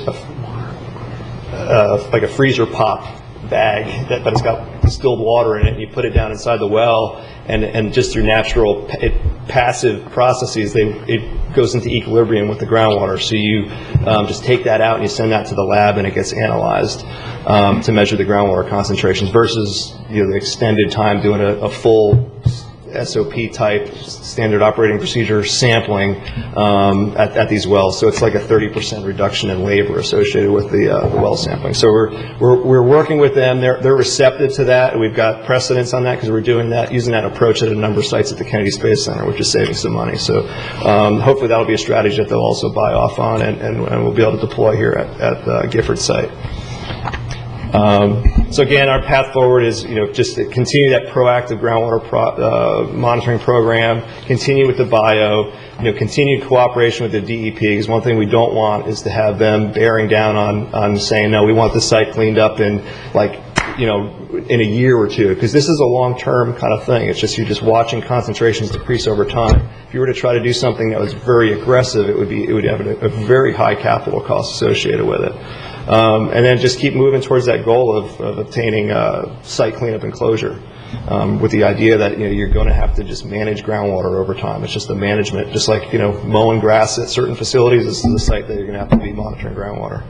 Now I'm going to turn it over to Nandra if anybody has any questions. Yeah, Jim, before you go, I guess the million-dollar question is there a light at the end of this tunnel, or is this just a continual merry-go-round that every time we see a spike somewhere, DEP issues a letter and we put more wells in and we go for another 20 years? I mean, I think at this point, when you look at that first map that's got the shotgun pattern of the wells that are out there, there's not many places left to actually put more wells in. So that's not a good thing. I mean, there's a lot of wells out there. Then they'll say we need to double line of wells. But I mean, there's a lot of wells, and I think we're in terms of having our arms around where everything is. We're in good shape there. There always is the issue that it's a 115-acre former landfill.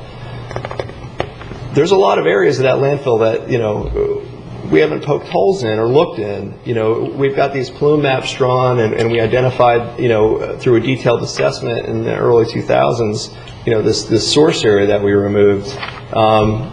There's 115 acres of area out there. All it takes would be 1 gallon of that material ended up somewhere else in the landfill, and it could contribute to the groundwater plume over time. It's one of those things that the rate at which that plume slowly fades away, we cut the head off the monster is kind of our approach, and then we'll sort of watch things wither away. That's what we're seeing. Concentrations are all coming down. For the most part, we're seeing these little blips here and there, but in the grand scheme of things, the concentration reductions are significant that we've measured at the site. And the bioremediation is a passive approach, and it seems to be it's working. We see good degradation, and we see the final byproduct of biological processes out there. So I thought you missed a bullet. It says continue to bill you.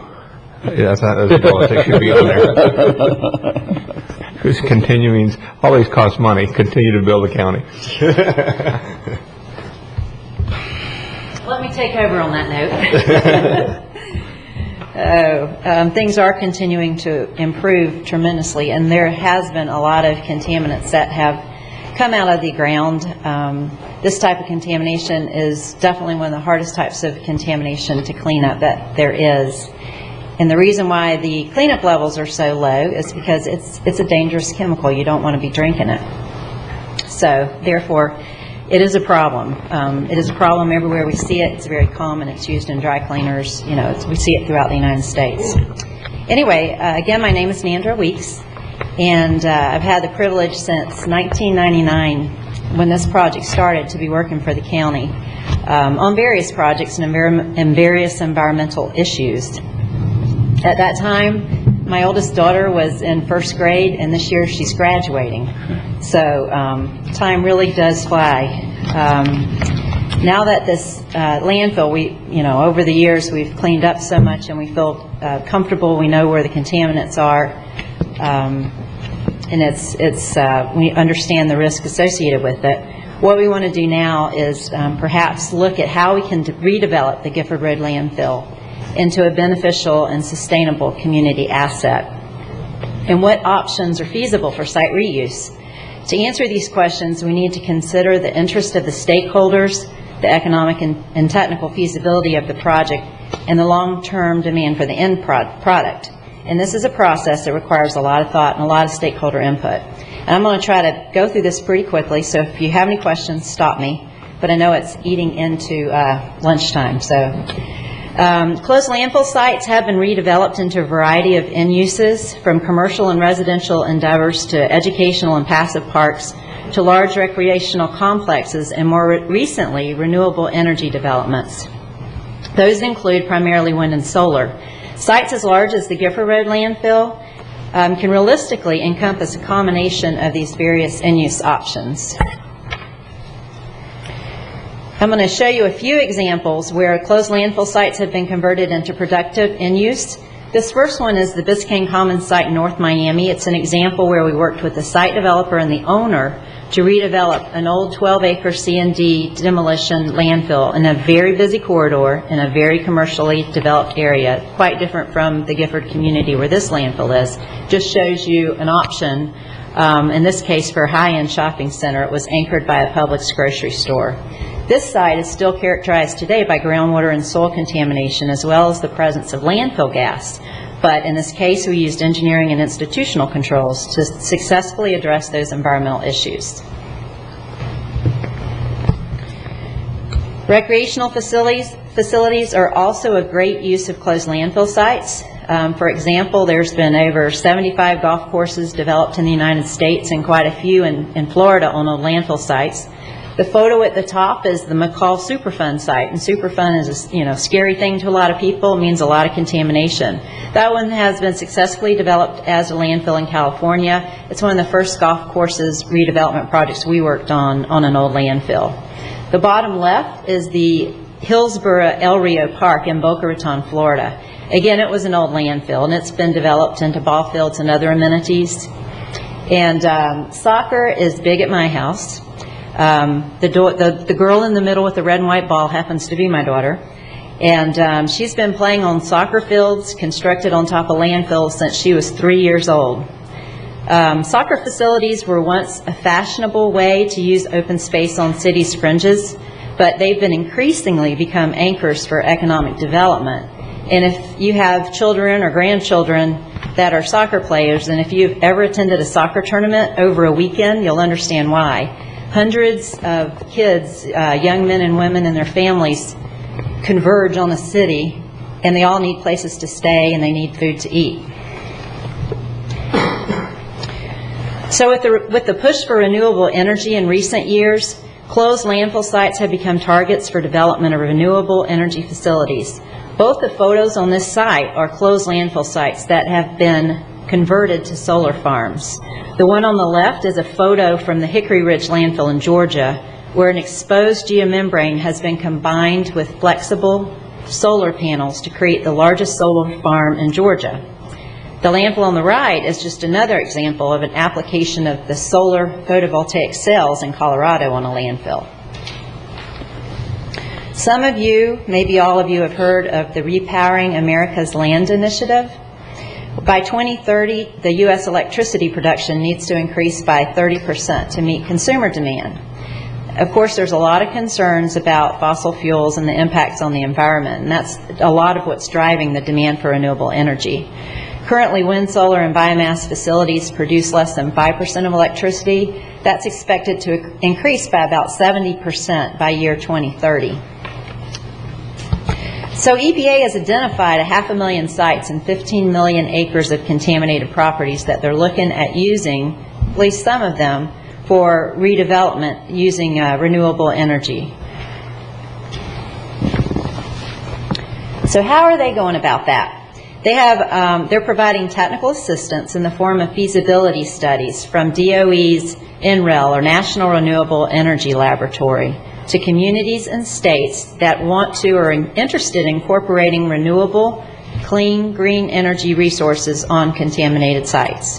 The EPA plans to assist 20 communities in 2011. 20 communities is not a lot, so it's going to be very competitive. These applications are due May 20th. They're really very simple. They're 6 pages long. A lot of the information we already have on hand. They do require letters of support. And in this case, we would need letters of support from Indian River County, the City of Vero Beach, and preferably the community. And I've met with the community many times out there at Gifford on environmental issues, and I've talked with Julianne about helping us get that done. So we are asking for commission support for the application and any help that you can provide in orchestrating letters of support in a very short time frame, because that's Friday. We can submit electronically, and it's by 5 p.m. So if you send it by 4:30, maybe we'll be all right. No, that's a little tight. The feasibility studies do a lot of different things. They evaluate the technical and economic challenges. They look at capital costs, return on investment, that sort of thing. Look at some of the design characteristics. And the graphic on the bottom right, it's an EPA map. It's a little dated. I think it was done in 2006. It shows the potential for solar production. The more intense the color, the greater potential for the production of solar energy. And the state of Florida is in the good range, so, you know, that's good. Although if you look at the Northeast, where it's in less than good range, there's a lot of solar facilities up there. Next slide, please. So if you guys, if we submit the application, if we move forward with it, and we happen to be selected, and I say we because I've always felt I feel like I'm part of Indian River County in many ways. But if Indian River County is selected, you'll be required to form a stakeholder team to work with EPA and the National Renewable Energy Laboratory and make sure that all the stakeholders are represented. This is an example of a solar farm in Florida. It happens to be the DeSoto Solar Energy Center, and I just wanted to show you an example of one of the things that can be done. This was not on an old landfill, but this was one of 3 solar farms that's been developed by FPL. At the time of construction, which was in the last couple of years, it was the largest solar photovoltaic facility in the United States. They have 90,000 panels that turn the sun rays in the Sunshine State to electricity to power more than 3,000 homes. And during the construction of this project, which lasted about a year, more than 400 persons were provided jobs. How big's the acreage? I don't know the answer to that. And 115 acres is plenty big, though, I will tell you from what I've seen. I have some information on it, and I think it's more than 40 or something like that. They think is a feasible site for something, for development for solar energy. And I tried to find that because I was curious too. But on their website, and I had made a phone call and hadn't gotten a response back on the size of that. In conclusion, as you can see from this presentation, there's many redevelopment options for the Gifford Road landfill. The U.S. EPA Repowering America feasibility study application is just a first step at looking at one particular option, renewable energy. It's kind of a win-win situation. You don't have to put much into it, and if you win it, you get a lot of good help out of it. If selected, the work done by EPA and the National Renewable Energy Laboratory will give the county and the community valuable information to determine whether or not that the stakeholders should further evaluate this option for landfill redevelopment. So again, we're asking for your assistance and support in submitting the application on behalf of Indian River County and the Gifford community. And I do want to tell you that we really do, when I say we as Geosyntec, really do appreciate working with you guys to address your environmental concerns. And in this case, you know, starting the process to look at converting an underutilized contaminated property into a sustainable, beneficial community asset. Thank you. Any questions of Nadra? Commissioner O'Brien. Yeah. One is, and I'm not sure where the responsible party lies, but it's a little, to me, upsetting to have something come before us with very little backup and ask to make a decision on something due in 3 days. I think things like this, I'd rather see more backup and more time than something under the gun that we got to get a letter together and other letters and get them out, you know, in 2 days by 4:30. So one point there. What would be the total cost of this feasibility study? Is there matching funds required? What are we getting into? There's no matching funds required. Okay, so this would be the total costs, there would be, you know, 10 or 12 hours of our time to pull the application together. And is that billable to us? Yeah. Okay, so there is some cost to the county, I guess. And these FP&L solar energy centers, another one down in Martin County, I think it was in the $350 million range or something. And I assume if we did something similar here at Gifford, there's all kinds of issues about electric utility franchises and stuff, so this would probably be a site where FP&L would come in and build one. And my issue with that is we're spending that much money and we're still having to pay an electric bill to FP&L. And I'd rather take that much money and put solar on every rooftop in the county and then nobody has to pay anything in the future. So part of me has a concern that we're going, FPML is going to build a large facility. They're going to get a rate increase to cover their cost to build it, and then we have to keep paying $200 a month for the privilege of using that, where instead, let's put it on everybody's rooftop, and we don't have to pay anybody anything going forward. So I don't know. I feel a little under the gun to make this decision to go forward with this under real short notice and not a whole lot of backup. Well, before we make a motion on this one, I'd like to go back to the other because we have a motion that's pending. A move for the amendment number 1 to work order number 25, which was made by Commissioner Fletcher and seconded by Commissioner Davis. So let's go ahead and ask if there are any more questions or discussion on that. If there is none, I'll call the question. All in favor? Aye. Passes 5-0. Now, any other questions, comments, or anybody care to make a motion on the application for the EPA repositioning? What are we applying for? What kind of facility? Do we even know? Part of what they would be looking at is looking at what kind of facility would be economical there. There are other options besides having electrical utility come in and such as FPL and building that sort of process. There are, for instance, other landfills where we've worked on where you had private companies come in and build these solar farms, and then they have an agreement with the electric company, utility company, to sell that to their grid. So there would have to be an agreement with the utility company that provides electricity to take the electricity. It's not, in most cases, it's not having FPL or another company come in and do that sort of thing. Commissioners, I apologize in terms of the short time frame. We were trying to schedule this last week, but Nandra had a conflict, and given her background and expertise, we wanted to make sure she was here to present this item. So again, I apologize for the short notice. We just felt that it... And I apologize it wasn't agendaed because it's a separate item that's not on the agenda, really. Yeah, I don't know what to say other than we might have to wait till next year. Yeah. There's a couple things that really concern me.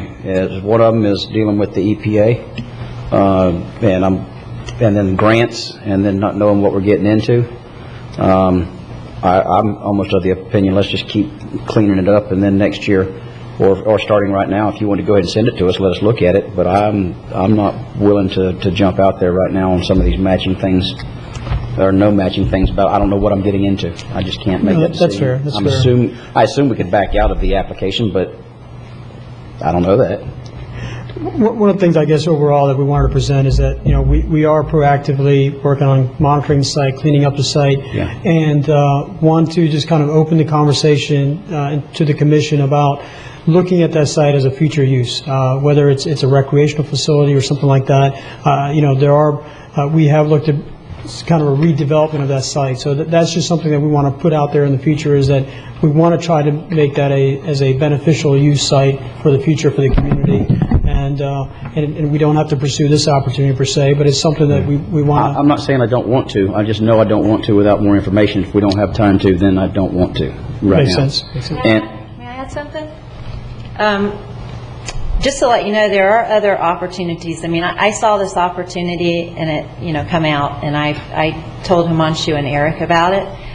There are other opportunities that come out there, and as Jim had mentioned, we submitted a grant before a few years ago to EPA and then DEP and got some grant money to do some of the assessment work. Geosyntec didn't do that work. The DEP ended up doing that work. So, the point is, this is one opportunity of many, and I think it's important. I don't have a dog in this fight, as they say. I just wanted to bring this to you today. But I think as a community, we need to think about it. We need to start looking at these opportunities. And hopefully, in the future, this was a really short lead time opportunity. We'll have more time to present you with some more information.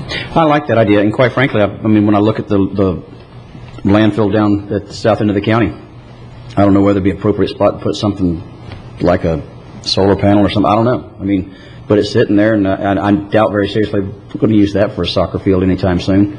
But People all over the U.S. use landfills for stuff, and, you know, it's great property to redevelop and use it as some sort of benefit. Well, and a question that comes to the front of my mind at this time is hopefully we're going to have a facility down there that's successful enough that they want us to actually start digging out of the landfill and utilizing the waste that has been there for quite a while to be able to put in the NEOs and make ethanol out of. I mean, you know, and if we have solar panels there, will that prohibit us from doing it? You know, so I don't know. I mean, I'm kind of like Commissioner O'Brien. I thought it's a good idea, I think, but I'm not sure I'm ready to jump just yet. So, but if you come across something, let me know more than. Andrew, one last question before you go. The other, like the recreational facilities you showed, the baseball, golf course, soccer stuff, can those kind of things be built on a site that is still undergoing remediation and treatment, or does the site have to be closed and cured before you? No, it can be as part of you certainly have to look at the end use and what your remedial options or what you're planning on doing down the road. But you can continue to remediate a site and reuse it at the same time. Okay, thank you. Andrew, thank you very much, and thanks for keeping us in mind with this. I don't think we need to take a vote or anything on that, so Himanshu, do you have any final words? No, just appreciate the opportunity to kind of, again, continually think about bringing things to you to help redevelop the site. And thank you for that. With that, gentlemen, we're adjourned.